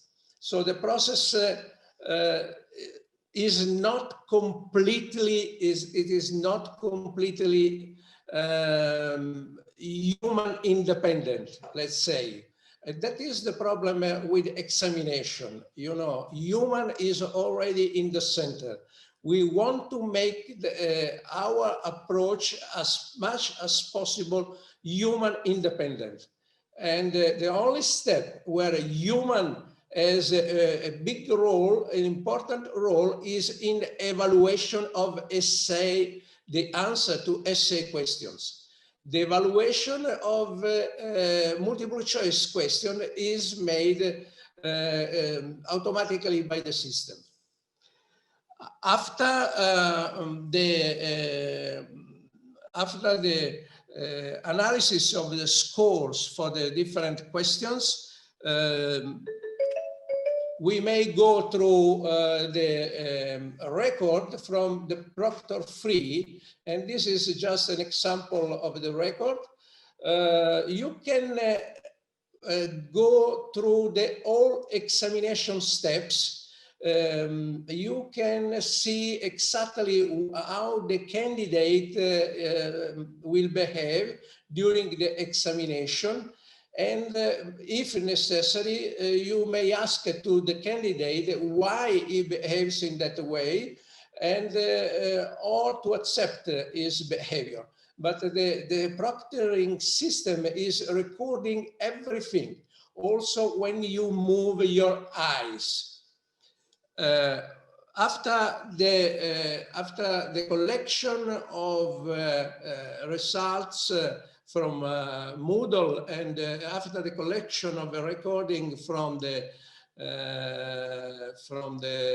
proctor free, the examination board will take the decision if the candidate can go through a certification or not. And here is the end of the presentation. Of course, the process is rather complicated and is difficult to explain in 10 minutes, but I suppose you have taken an idea how it works. For if you want to be a candidate, you have to contact our president, Harald Drager. I am in charge just for these examination activities. As I mentioned, examination at the moment is referring to 4 topics. One topic is international cooperation. One topic has to do with the ISO standard. And next topic has to do with okay, sorry, I forgot it. But the reference questions were coming from our next speaker, that is Men from Nepal. Men, the floor is to you. Thank you. Thank you, Sandro. And thank you, the organizer, for giving me this chance. And this is evening time in Nepal, so good evening to everybody. I would like to share the screen first.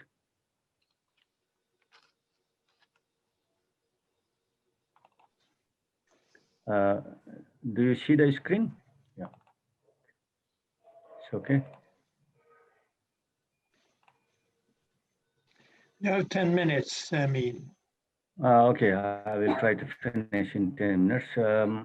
This is about the Sendai framework for disaster risk reduction, which is set for the period 2015 to 2030 for 15 years of time.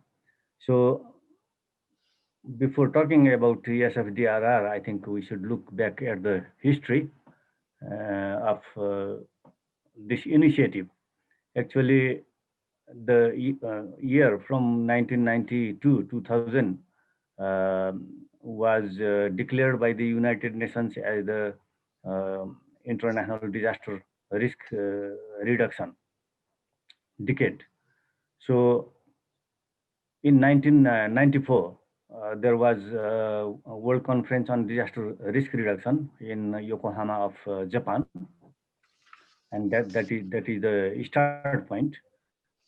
And then after that, there was another World Conference in 2000, again in Japan, in Kobe, and that is popularly known as the HFA, Hyogo Framework of Action. Hyogo is the prefecture in Japan, and 5 priority action areas were specified in that conference.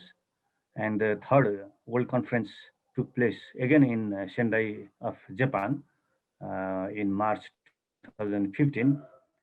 And 4 priority areas have been set forth in this conference. So actually, these documents, SFA or SFDRR or Yokohama strategy, all are guidelines for the member states. These are not mandatory. I mean, they are not like any convention or agreement or like that. These are not the hard laws. These are taken as the soft documents. Means the member states, they can take it as the guideline or reference materials for disaster risk reduction in the respective countries. Although these documents are not mandatory, it is good for each and every state to make their country disaster resilient. That is my point. So the goal of this SFDRR is actually to prevent new and reduce existing disaster risk through. Do you see my slide? Or okay. Yes, we see your slide. At the moment, you should do a full screen. It's not in full screen. You want full screen? Okay. Yeah, full screen, please. Okay. Yeah. Okay. So no, it's okay. The main, there are 3 main goals of this Sendai framework for disaster risk reduction, and the main one of the main goal is to prevent new disasters and to reduce the existing disasters in each and every country in an integrated way. And the second goal is to prevent and reduce hazard exposure and vulnerability of disasters. And the third goal is to increase preparedness for response and recovery and strengthen the resilience. And when we talk about these initiatives, we should also take into account the need and importance of Millennium Development Goal, which was ratified by the United Nations in September 2000 by taking 8 different goals. I don't have to explain time to explain all those 8 goals, but they go side by side. So in Millennium Development Goal, 8 goals were set forth.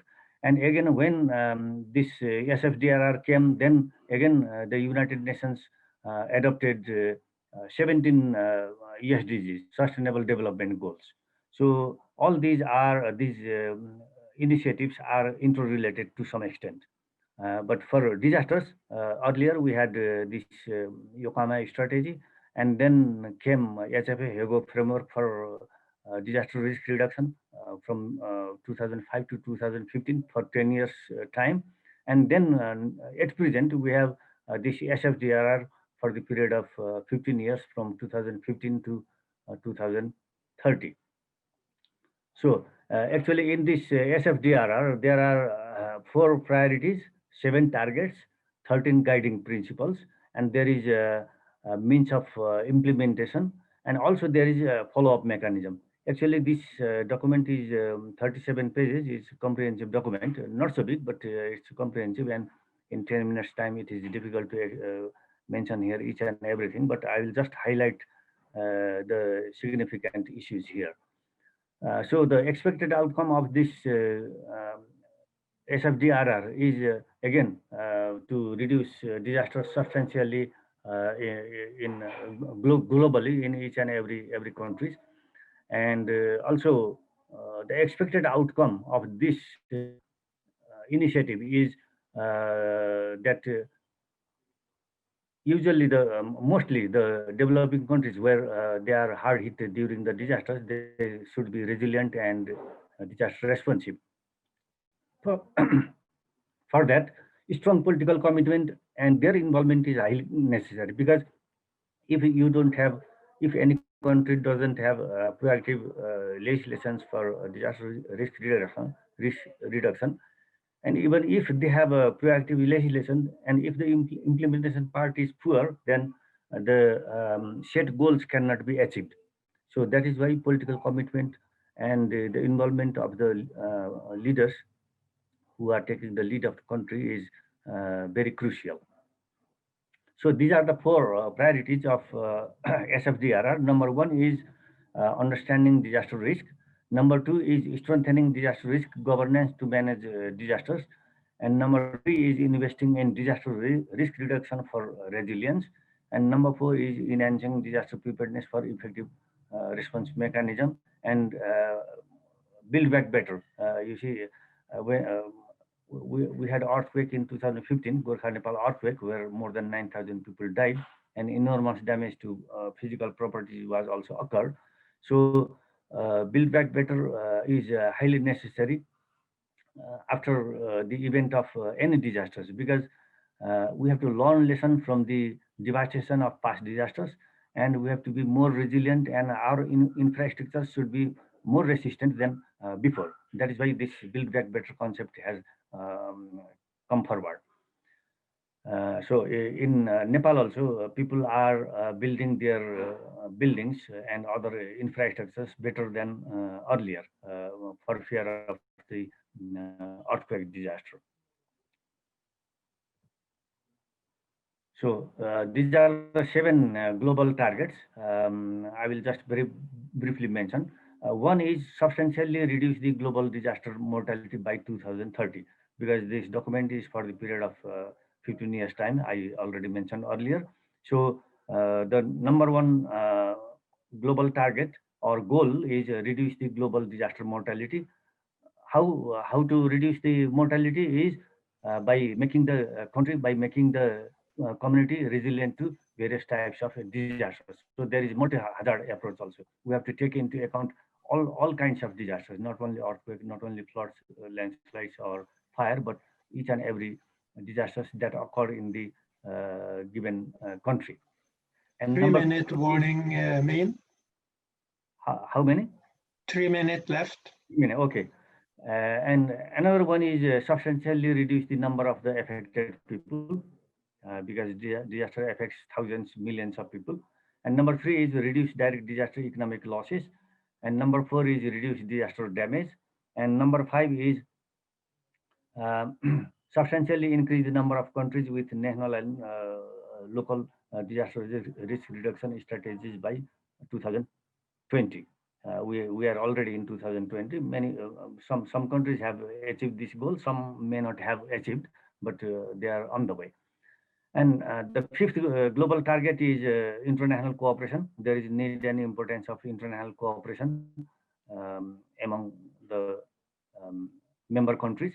And number 6 is availability of and access to multi-hazard early warning system, because early warning saves lives and properties. And now, I mentioned earlier that there are 17 sustainable development goals set forth by United Nations, which are to some extent related to this SFDRR. So I have put it here. So these are the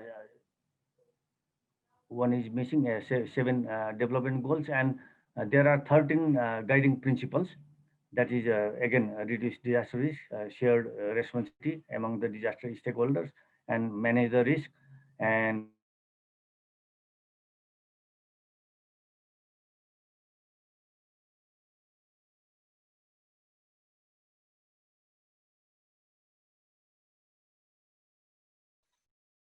We can't hear you, Min. Risk reduction requires involvement of all. Government is much more responsible and available. That is why we have to empower them. And multi-hazard approach should be taken, and proactive policies, plans, practices, and mechanisms should be developed. And local and specific characteristics are important. And addressing underlying disaster risk factors are also very important. Build back better, I have already mentioned earlier. And global partnership among the various nations is necessary, and support to the developing countries from developed countries is also very necessary. So I think because of the time, I will not. I will skip this slide. So means of implementation is that there should be sufficient funds and resources for which international community should support to the developing nations, and they must have the access to the resources. And follow-up mechanism is taken care by the United Nations, and they will ask each and every country about the progress they have made in the given time. So I think I'm running out of the time. And finally, this is my final slide. So this SFDRR is applicable to small or big, any kinds of disasters. So from tiny disaster to big, large scale disaster, it is applicable, and it is the frequent and infrequent disasters. It takes care, and sudden and slow onset disasters like climate change, drought, are slow onset disasters. So it takes care of fast, sudden as well as slow onset disasters. And the risk related to environmental, technological, and biological hazards also are under this SFDRR. So actually, this is a global document, and this is a macro level document, and it is a guideline for the nations to make their country and community resilient. Okay, and I think in this TQC also we can now put this SFDRR and SDGs as the curriculum, so that it will be more effective and efficient. Thank you very much.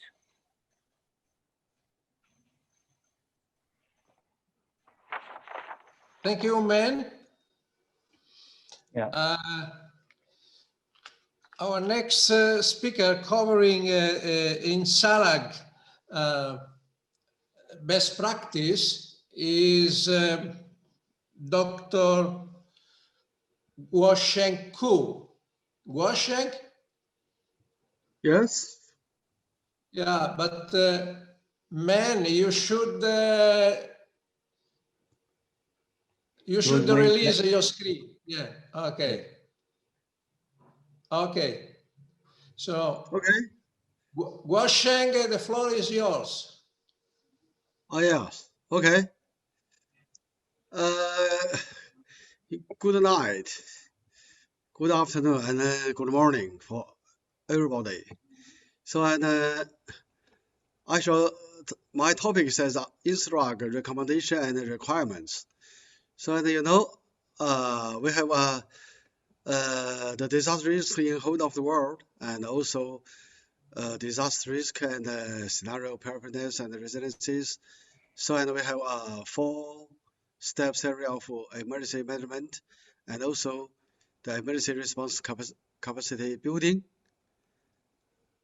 and also the general concepts. So, and that's the content. Here is the global seismic risk map. We know many big cities along here, and also from China to the Middle East area. And also we have divided into 5 stages after the research, and we conclude 40 years many big earthquakes. So we have give a result of the response to catastrophe. And here is the international user response. entities and ISRAG guideline. So we know the UOCHA with OSAC and ANDAC, and RDC and OSAC and Lima, and also USA how to work with the standard of the ISRAG. And from 2005, there is a classification based on the ISRAG of USA classification. So the first part is international, and the second part is a national USA team. And the third one is the first responders, community level responders. So up to now, there are 3 levels. So from 2005 to the present, ISRAG only certificate for international USA team certification. So we call the IEC, ISRAG external certification.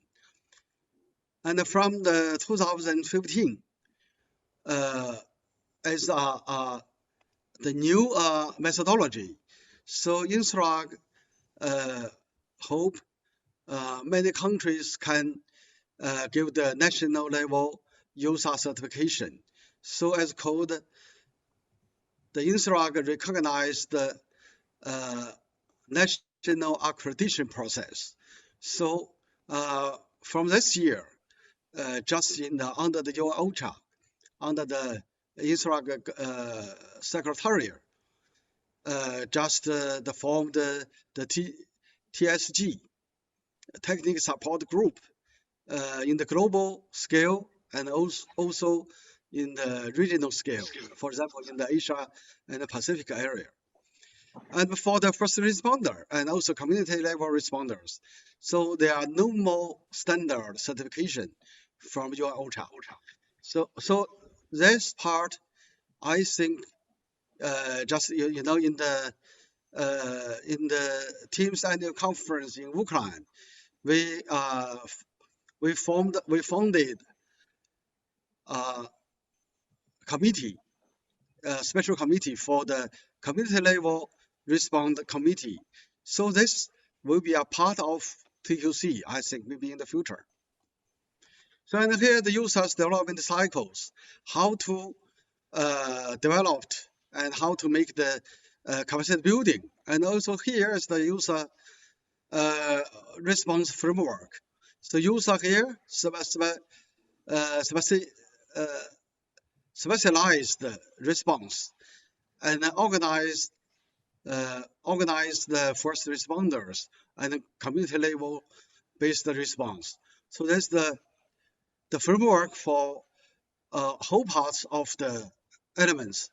So USA not just one part certification by ISRAG guideline. So and also for the USA teams, we have models of multi, sub, and decentralized OSAC for USA. So the level, the international level, national level, and the provincial, regional, and also the county level, and finally the USA's operation cell. So this means it's coordinated by the USA teams, which have passed the highway or media international certification. So that's very important. The certification means under the ISRAG, it means when the big disaster occur. So when you go to the on-site of the disasters, the certificated USA teams have the rights or more power compared with other teams. They can coordinate for other teams. So that's the right for the USA IEC or ISRAG external certification. And also we conclude in many years, there depends on the death toll. If the death toll over 10,000, so the life-saving stage will extend to 7 to 10 days. And if the death toll between 2,000 to 10,000, the life-save period will be short. And then if the desktop between 300 and 2000, so 2000 is the normal situation for the big disasters occurred in anywhere of the world. So your Ultra will mobilize the many in the scale of the global scale to mobilize the user teams to the disaster area. So that's the 2000s desktop, the death, or the death will be very important for mobilize the many user teams. And then we find if desktop just between 25 to 300, so the life safe period will be maybe 1 day to 3 days. So that's decrease very quickly.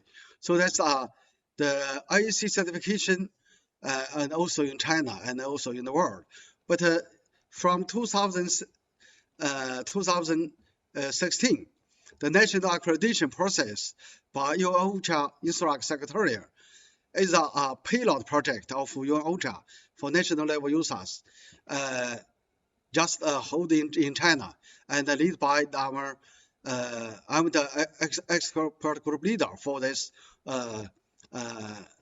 operation, for this certification. So we have a very detailed episode release metrics for about 40 hours for international, and for domestic it's about 30 hours. So we designed very details about the capacity and also many events. And here we have many sites, about 10 sites, and step by step with the different capacities. So that's the certificate with about 30 or 40 hours. So there are many operations on site. So we finished the certification. So here's the schedule of the events for certification. You have 3 minutes to finish. Yeah, okay. So here's the we have a special we call the classifier. Normally under the UN Ultra Secretariat, we have for one certification, we have 9 to 11 classifier, and then we have for international, we have about 153 checklist, and if for the domestic or national accreditation process, it's about 135 checklist. So step by step, we checked very details. So and the certificate very details. So here's the diagram for the management for the coordination. So here I just want to say some words here, and the certification under the INSRAG guideline, not only for the international user teams and heavy or medium, and for the national accreditation process, it means for the national level user teams, depends on the ERNAP, INSRAG recognized. So for each country, they must get the rights from the INSRAG Secretariat, and then we have the pilot project, and then can certificate in the domestic of the country. So that's the certificate in the INSRAG world or INSRAG standard. So that's my talk. Thank you. Thank you, Gersheng. When you stop sharing your screen. Yes. Can you stop? Yeah, please. Just to put the two, I take over now, Sandro, and introduce. We have 5 questions to be answered, but I like Pertti to make his presentation first, so we have all in one. But in the meantime, when Pertti does his presentation, please take a look at the questions. One of them is also answered by me, but see if you have something else you like to add. And we take the whole discussion at the end. So, Pertti, it's very nice to meet you. Pertti Wojciech. He's the CEO of Wojciech Consulting, an advisory firm based in Helsinki, Finland. Wojciech Consulting provides consulting services to the security and defense industry, public authorities, the research community, including EU-funded research projects, as well as to standardization organization. Mr. Wojciech also acts as the chairperson of the CENELEC Sector Forum on Security, which coordinates the European standardization activities in the security domain. His talk is about from resistant to strategy. I believe resistant is an EU project. So please explain to everybody. You have 15 minutes, and after that, we will take a discussion. And in the meantime, all of you look at the questions and one of the answers given. The floor is yours, Pertti. Thank you very much, Harald. Okay, I will share my screen.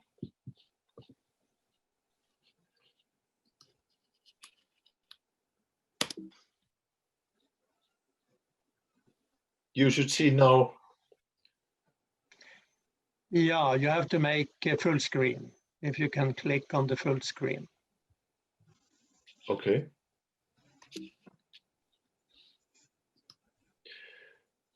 You have it at the bottom to the right. Oh, yeah, right. Is it okay now? Not yet.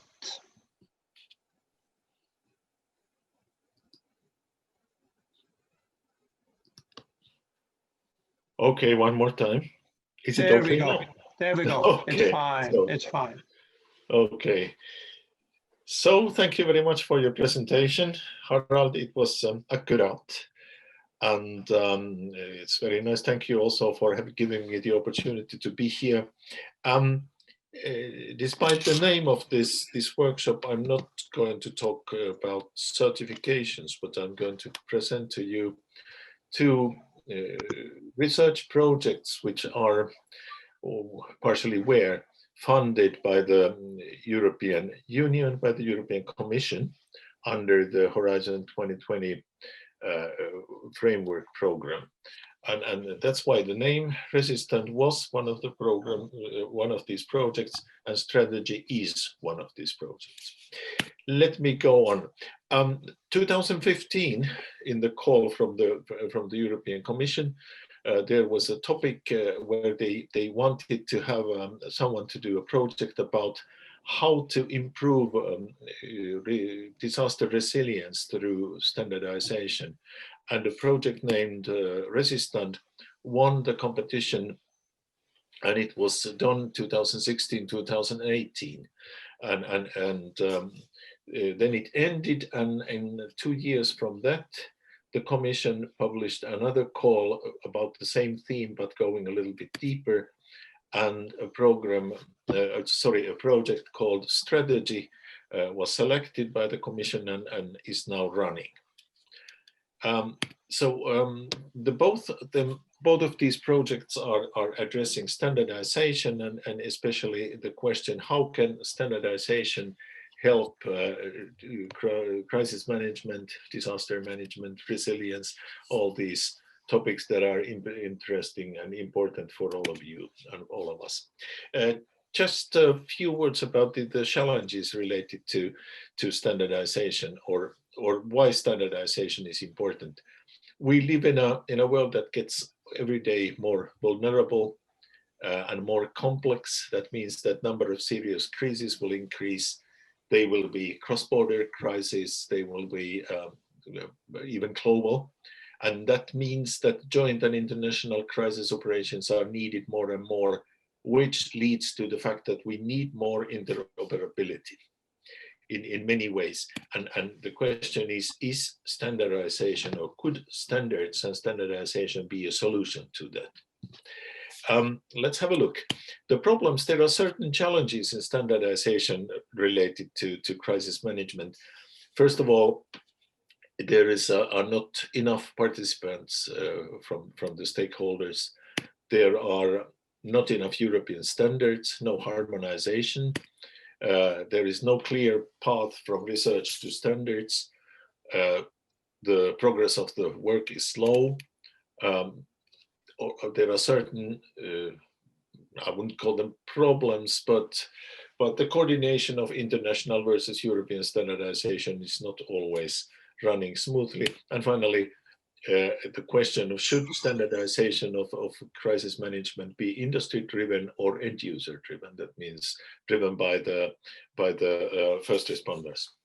And these were the questions that the Resistant was addressing. There were 3 objectives: to create new proposals for standardization activities, and that was done. Understanding of potential of standardization as a tool that was researched and reported. And finally, the 3rd objective was to create a new sustainable process for pre-standardization to improve future standardization. That was also done. But I'm not going now to explain to you the results of Resistant, because that is past.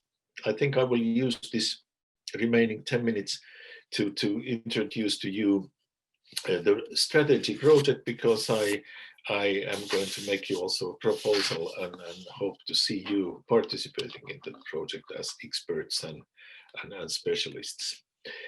The strategy project started in September this year. That means 3 months ago.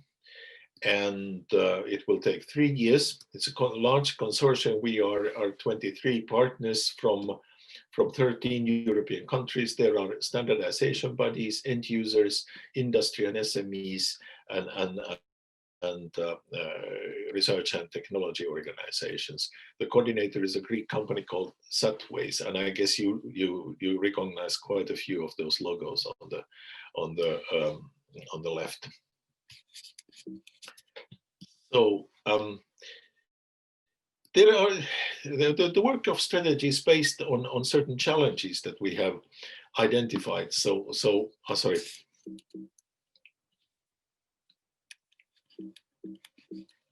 How can I get back this way?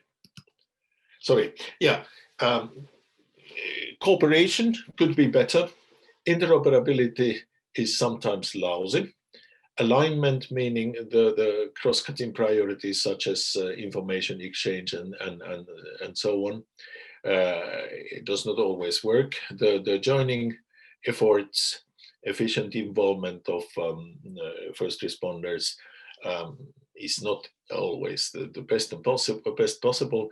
And then, of course, there is the problem of reinforcement, meaning to filling the gaps that will be identified in standardization. So good objectives were created for this project, setting up common grounds for crisis management, civil protection, increasing interoperability to help the European Union establishing standards in this sector through pre-standardization activities, and to mitigate disaster consequences through pre-standardization. And I will shortly explain now to you how this program works. And I'll start with the main concepts of the project. So the main approach is practitioner-driven. We have 6 partners in the consortium who are, in a way or other, first responders and practitioners, and they have a very important role. So their expertise, their understanding of the real problems on the field when they are working there is always taken into account. Industry is also participating and bringing in innovations. National standardization bodies bring in their understanding of standards and the processes. The tests which will be done and the validation of standard proposals will be done in realistic environments. We will have 8 tabletop exercises in the beginning, and then we will organize 1 full-scale exercise. The standards are considered to be, or we are approaching them in 8 streams. There are these 5 substantial streams, so search and rescue, critical infrastructure, response planning, command and control, early warning, and rapid damage assessment. And then we have chosen 3 kind of cross-cutting themes which appear in many of these, namely CBR and E, training, and then terminology and symbology. One of the most important basic principles here is that we are gathering or putting together communities, communities of policymakers, of standardization organizations, of end users, meaning first responders and other governmental agencies, also NGOs. And then we call them suppliers because they supply the standardization funnel with ideas and opportunities. So research, industry, SMEs, and so on. And what we are going to organize with these people, contacts, communication channels, workshops, exhibitions, conferences, and so on. So our aim is to involve a large group of specialists and experts, bringing in their expertise, their view on the standardization in general, and especially on certain, no, sorry, why did I do this? About new standardization activities, which we will validate, assess, and then bring into the standardization funnel. The workflow of this project is as described here.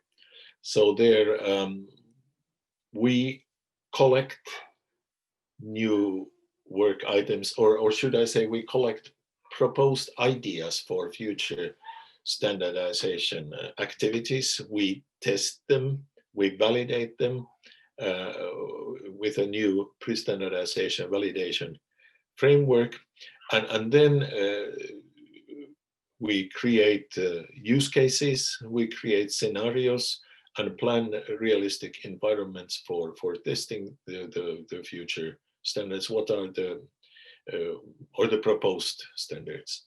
And we organize, as said, tabletop and full-scale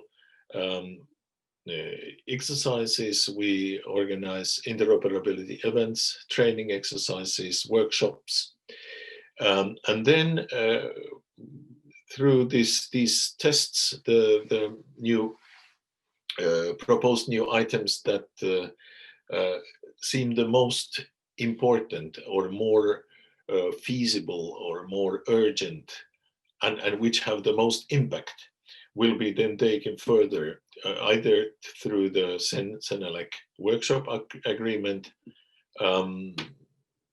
tool, or also we are going to approach standardization committees, technical committees directly through the national standardization bodies, and try to get at least 4 proposals into the standardization funnel, and at least 8 workshop agreements additionally.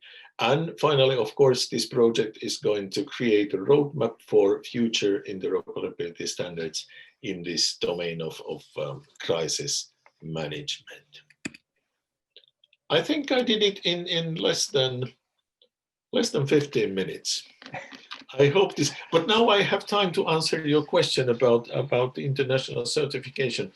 And this is now not the official opinion of the strategy project, it's my own personal opinion. Based on what we are doing in the strategy project, creating standards which can be used international in international operations and in European operations, cross-border, cross agencies. So we definitely believe in the strength of standards, that they can help people. And if there is no certification, if there is no training, if there are no tests, so how can we believe and how can we build our kind of strategy on these standards if we don't know about whether people use them or not, and whether people use them in the correct way or not. So my personal opinion is yes. And I hope this was enough for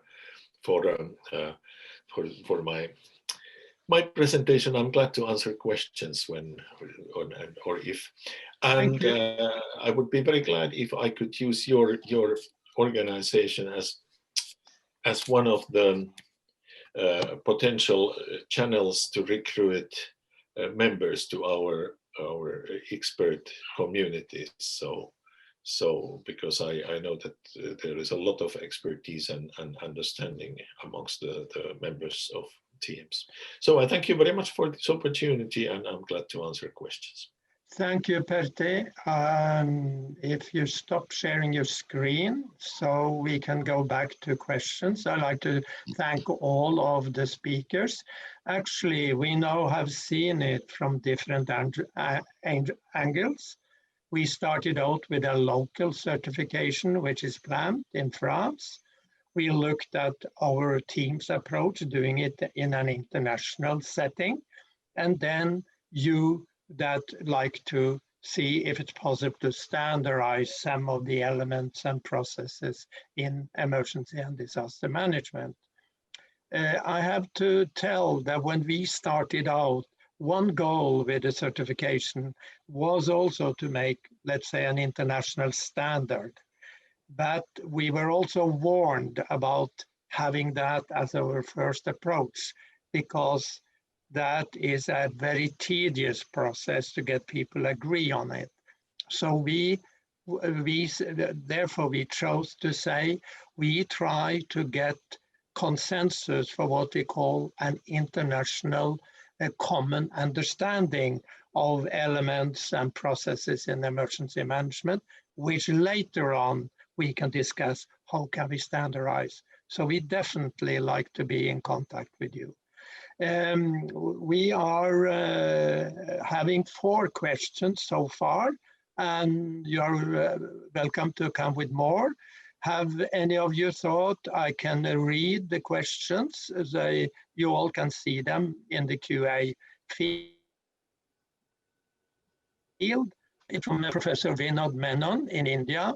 His first question is, first responders in government, fire and emergency, police, doctors, AFRSC, in NGOs, and citizens may also want to go through the program and get certified, and then have intermediate and advanced programs. Anyone like to address that? Sandro? Yeah, I think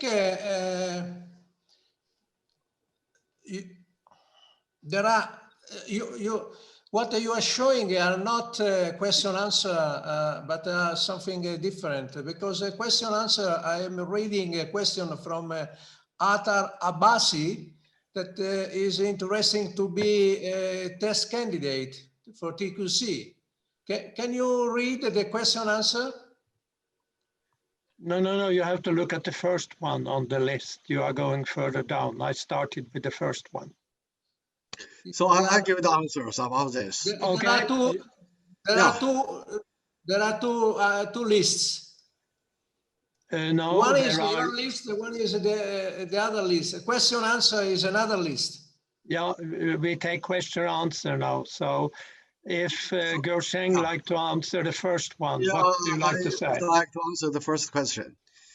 So, the first responders and also community level responders, as just I showed in the diagram of the INSRA classification, we have 3 levels of capacity building. So the first responders and all community level responders as the very basic training courses. So since 2008, the INSRA Secretariat have organized the first responder training courses in Singapore. And then in 2010, we have organized the first responder training courses in China. So organized by my expert group. So and we have these kinds of trainings since 2010 in China, and now in China part we have about 100,000 10,000 no 100,000 people more than have been trained for the first responder and also the community level responder. And so this is a very background. This is the background capacity building. So depends on the INSRAG guideline. We have a national level capacity building. So it's divided into the heavy, medium, and light. So this means the teams for user team, we divide it into light, medium, and heavy. So and in China, there are many NGOs NGOs team. They can later maybe they can get the certification or classification for the light user team. It's not only for the professional user teams belong to the government, and also it's could certificate for the NGOs user team. So that's the first level is for the first responder or community level response, and then have the intermediate or advanced program. So intermediate and advanced program means the light or medium user team.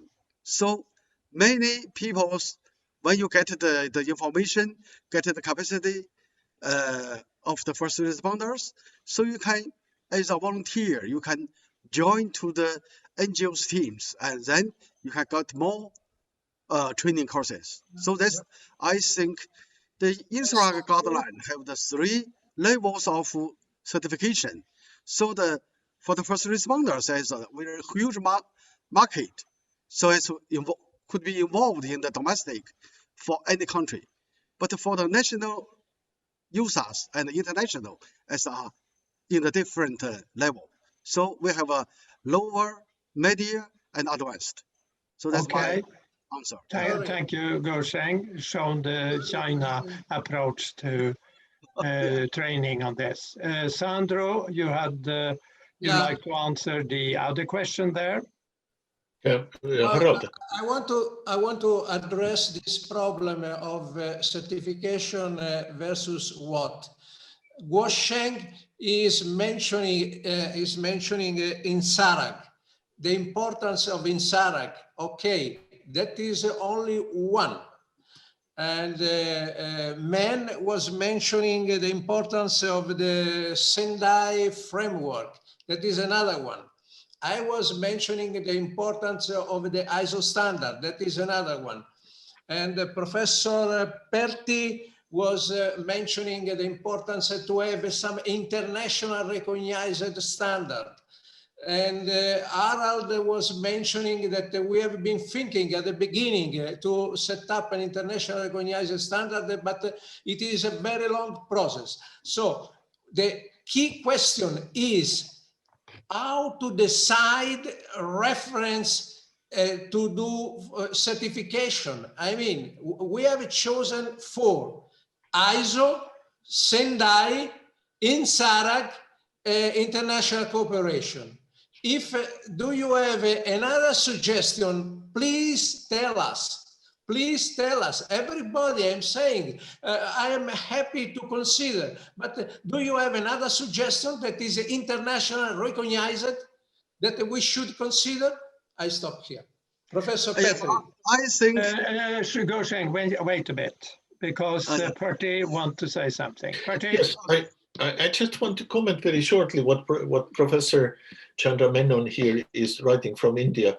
And I think there is one word I think it's very important, and that is citizens. Because in extreme crisis situations, it's very important that we would have volunteers and even spontaneous volunteers, but people who are gone through a course or training and who are really ready to take a task to lead and for example, bringing people into a protective shelter or something like that. So a lot of people are needed, and there even is an ISO standard for this on guidelines for planning the involvement for spontaneous volunteers. So I very much stand for this. Okay, if you go to QA, there are answers on some of the questions, but we have a question from Atar Abessi. Would you like to answer that now, Sandro? Yeah, I think this question is for you, Harald, because he is asking what is the basic requirements to be test candidate, and he was mentioning if he has to be part of a disaster management organization, and I don't think so.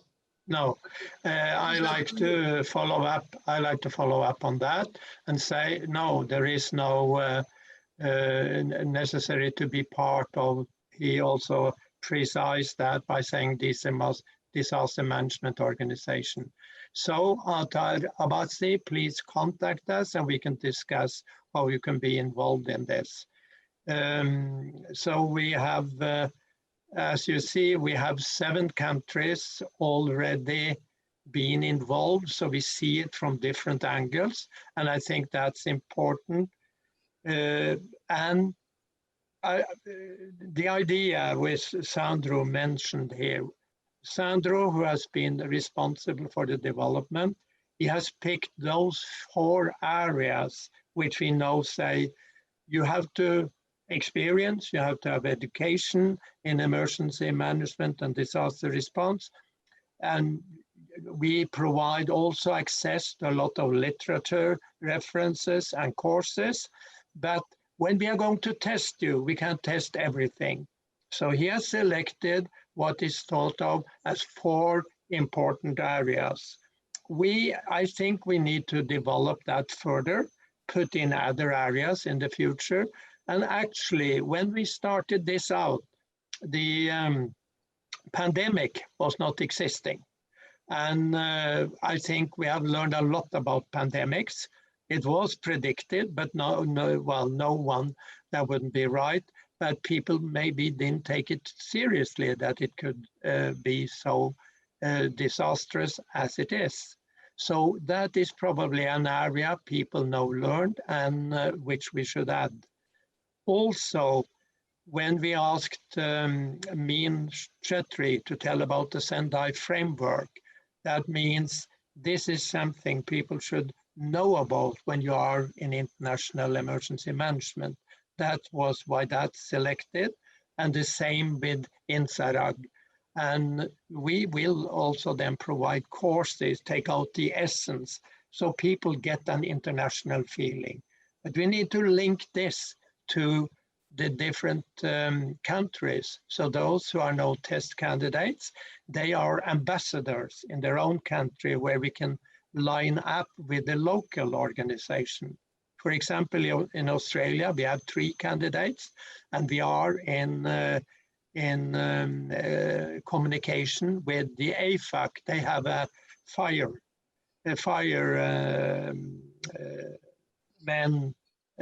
certification. And we talk, how can this be linked in some way? Because I do think that international cooperation needs to be, we have to recognize the local way of doing things, but we also have to connect it to an international way, and that's what we have provided. So we have in some way started a bit on the top, but we like to connect. And what you presented, Pertti, is very interesting for us to know more about and be connected with you. Mm-hmm. Yeah, Pertti, did you have a comment? Yes, I have to unmute myself. Thank you very much, Harald, and thank you very much all participants of this workshop. So it was really nice to be here and hope to be in touch with you in the future. Thank you. Guosheng, I want to say something. Yeah, yes. Yeah, For the Gersheng? first question, I want to say, Gersheng, I know yeah. INSARAG is the most difficult No, guidelines. no. I just want to say, Difficult. Sandro, Israel please, is just, Sandro, unmute, please. Sandro, unmute. Come yeah, on, but I don't think we can't have much time. We very know short. about INSARAG now. Okay, Yeah, Gersheng? yeah. I want to say, Israel just give one choice, but we have more choice because they are only for search and rescue. But for the first responder, there are many things we must to be response. So teams have the opportunity to develop more courses or more training or certifications for first responder or for the community level response. So that's the Israel just very smaller for this. So teams have more chance. So that's what I want to express. Maybe in the futures, we teams can give a standard or involve in the TQC. This will be the new certification program. That's what I want to say. Thank you, Gersheng. And Sandro, I don't know if you read, there are two more questions from Vinod Menon, which you are the right one to answer because you looked into different certification schemes when we did this develop. And Vinod, he mentioned IAM, SEM, and you have looked into what you think are the only valuable international ones. And he also mentioned that there are other programs offered by other university. Would you like to comment upon that? We know from the very beginning that about this American certification scheme, EIM, IAEM. And the decision inside TIEMS was we don't want to compete with the AIM, but we want to offer another certification,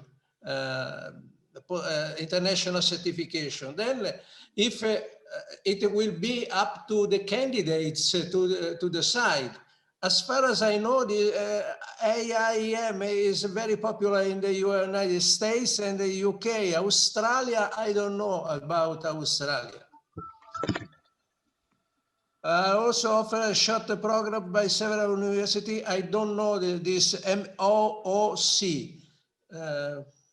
From where is coming MOOC? Somebody knows? I don't know. Let me add a little bit to what Sandra says, because I can tell that three of our candidates, they are SEM certified. The American Larry Porter, who is the US candidate, he's already SEM certified. SEM is their, what is called certification of emergency managers. But he saw a need for something more internationally leveling up. And he has participated, and actually he is also recruited to be the co-chair of our examination board. And the two of the Australians, they are also SEM certified. You had Brian Holitzek, which did a presentation this morning. And you have Russell Dippy, who is also wrote an article where he compared TQC with SEM and with the Australian certification. So we do think that there should be like that. We consider more SEM like a national certification, even if there are also international people certified, but it's more national oriented, and it's only American literature and courses. Concerning, and we have a very good relationship with IAM, we talk with them, but we don't see ourselves as competitors in this area because we have different angles in approaching this with certification. The same with AFAC, and AFAC actually know we are two of our candidates, Russell Dippy and Desiree Bikari. They will start talking now and present what we have and see how do we connect the TQC with the local ones. And that is actually what I think is very important. And then we come to the standardization party, because that has to be the long-term goal, that more and more country can see this standardized. It's a difficult idea because on the ground, people do things differently. We have to learn that, and that is also what we try to involve 7 countries. So they give us feedback to say, we do it this way, but can they accept one common understanding and way to do it? So that's important. And I also like to add that I think we should provide more areas of certification. Pandemics, absolutely. We didn't know anything about that when we started this year. And you have other areas which are important. But first of all, that we get a common ground on understanding for the profession of emergency management, their thinking, what should they know of international ideas, international organizations, way to do it. That is the driving force behind it. Let's see, is there more questions coming on? At the moment, no. You can also go and see there. Mean has answered a couple of questions coming from Vinod. You may go in and see if you could like to add things, because Vinod Menon has pointed out the big catastrophe we are in at the moment. How do we tackle this? We weren't prepared, and we see the consequences of it. It's a learning process, and but this must be taken much more seriously. Only 2 years ago, I was in a meeting in European Union, and they produced at that time the annual risk analysis, looking at the different risk and see what is the status, how do we think it develops. And then 2 years ago, he pointed out, by the way, we have not included pandemics. So pandemic has been under-communicated for a long time. People didn't believe actually that it would turn out like this. Even if WHO warned about it, actually the Norwegian earlier Prime Minister, Gro Harlem Brundtland, together with WHO, did a risk analysis actually and released it in 2019, I think, and didn't get too much response. So, and there might be other things we are facing in the future. So I do see TQC as a train we have started, and it will be continuous running with new ideas being added all the time. Will never be finished. The point is, Sandro? Yeah, the point is that somebody has to work on the preparation of international recognized standards or guidelines of best practice. You know, I don't think that the TIEMS can also produce standards, best practice guidelines. I have been working on the standardization for 30 years, and I know that it is a very long, tedious process. So I would invite young people, much younger than us, to start working on standards and best practice. First of all, I don't know what you're talking about concerning age. No, I'm talking for myself. You're younger also. You're younger. Please You're do, young because I think we are talking about the experience, and we're talking about young people coming in with new ideas, more updated on new technology. but don't underestimate the experience with those who have been in the field for a long time. But I'd like to add to what Sandra is saying, is that this have just started, and the more we spread the news, we have actually planned and we'll launch the system more officially in a newsletter. We hope to get it out before Christmas, but it might slip because we like to have more of the candidates through the examination, so we get feedback from all. 3 of the 11 candidates have finished, and we have got very valuable feedback. But we are not doing this alone. So we have invited what we call educational partners. And we are not providing all the courses. We like universities, institutions, etc., to cooperate in producing courses which are relevant. And we like to also communicate with the different countries through the universities, and then get the local dimension of the certification.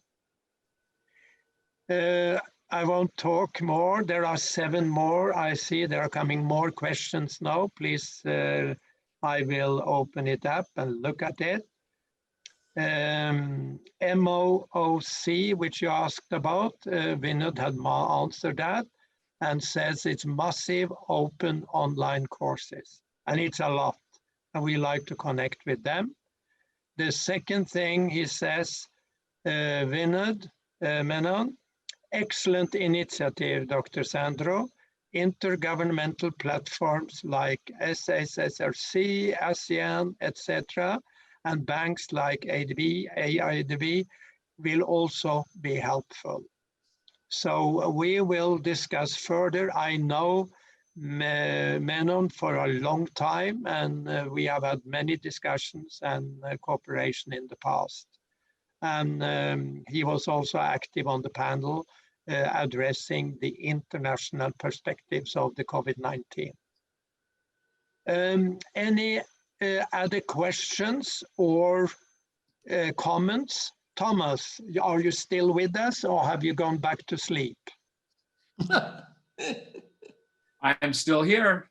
Okay, would you like to add a little bit? You have been very much involved in producing guidelines for the TQC, and maybe you could say something about what you have seen as the main focus. Sure. Yes, I think that for us, finding, as Sandro mentioned, finding a good basis upon which to base our substitution for standards. We have, in order to certify, you have to certify against something. And I think that what we've learned from the community who have been asking for international standards is that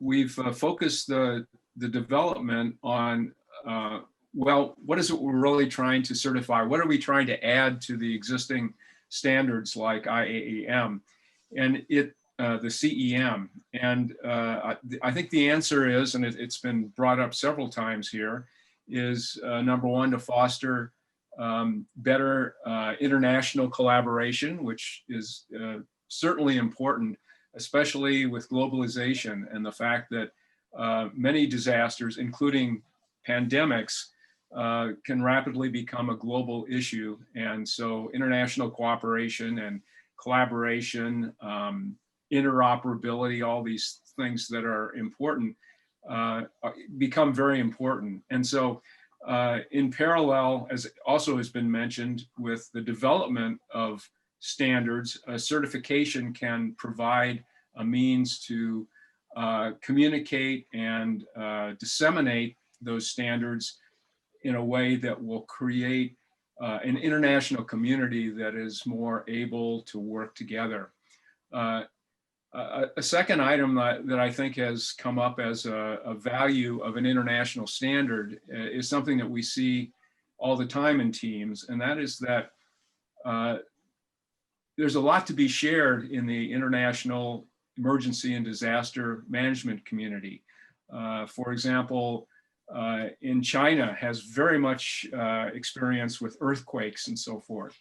In my area of Pacific Northwest in the US, we're expecting sometime, probably within the next 50 years, to have a very severe earthquake.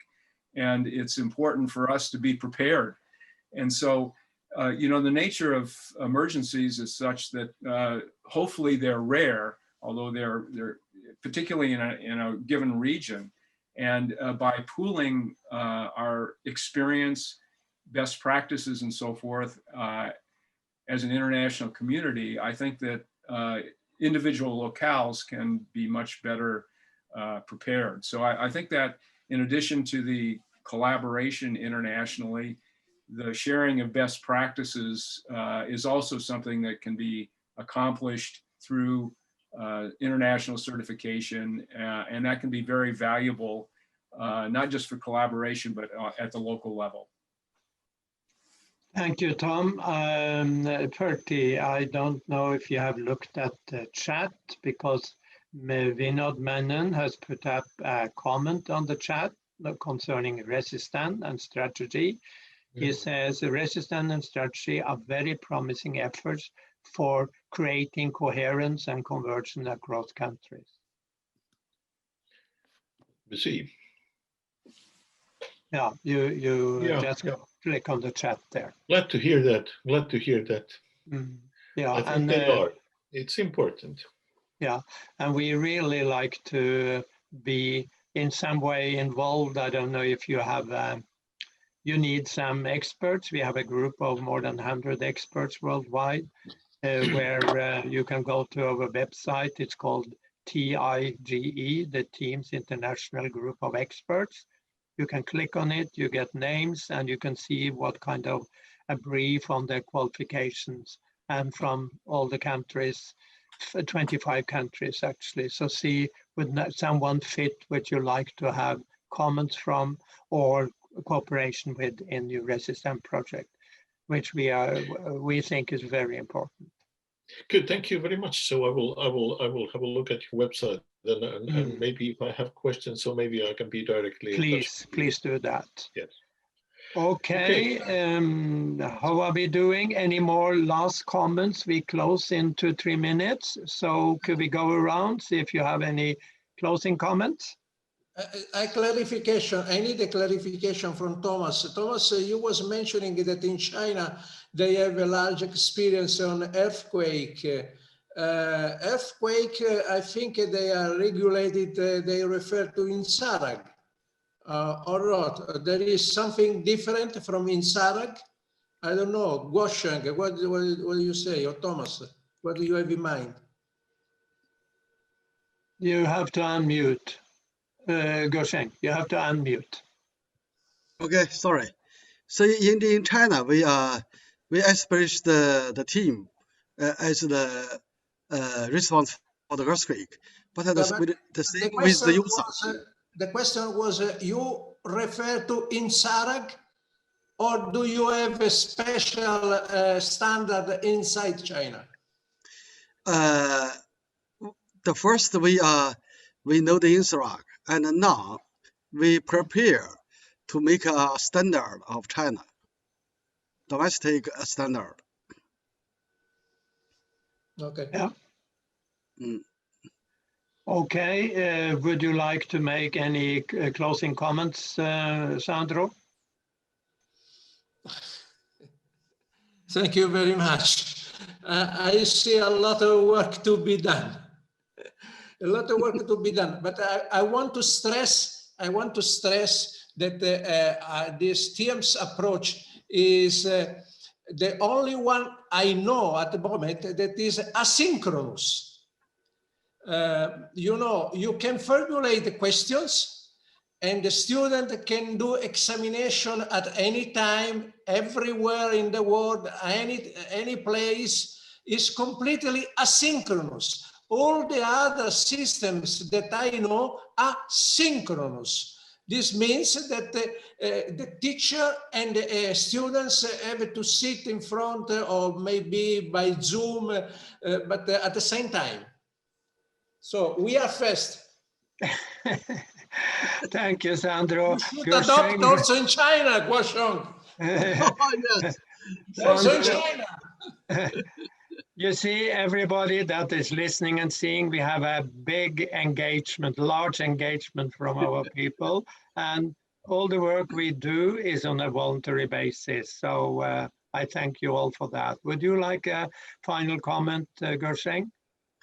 No, I thanks a lot for each participants. Okay. And thanks. Yeah.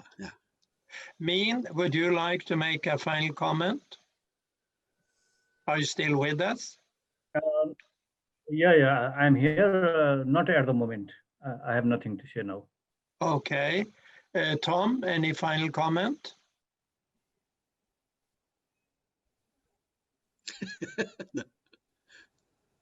Did you say no? No, thank you. No, thank you. Okay. Pertti, you have heard now different things. You have got certain questions and comments on the resistance, which was very positive, welcome by all participants. So would you like to make some final comments? Well, not really. Maybe just one thing. I think that this type of I'll start it in another way. So not everybody believes that these research projects of European Union are best use of the taxpayers' money.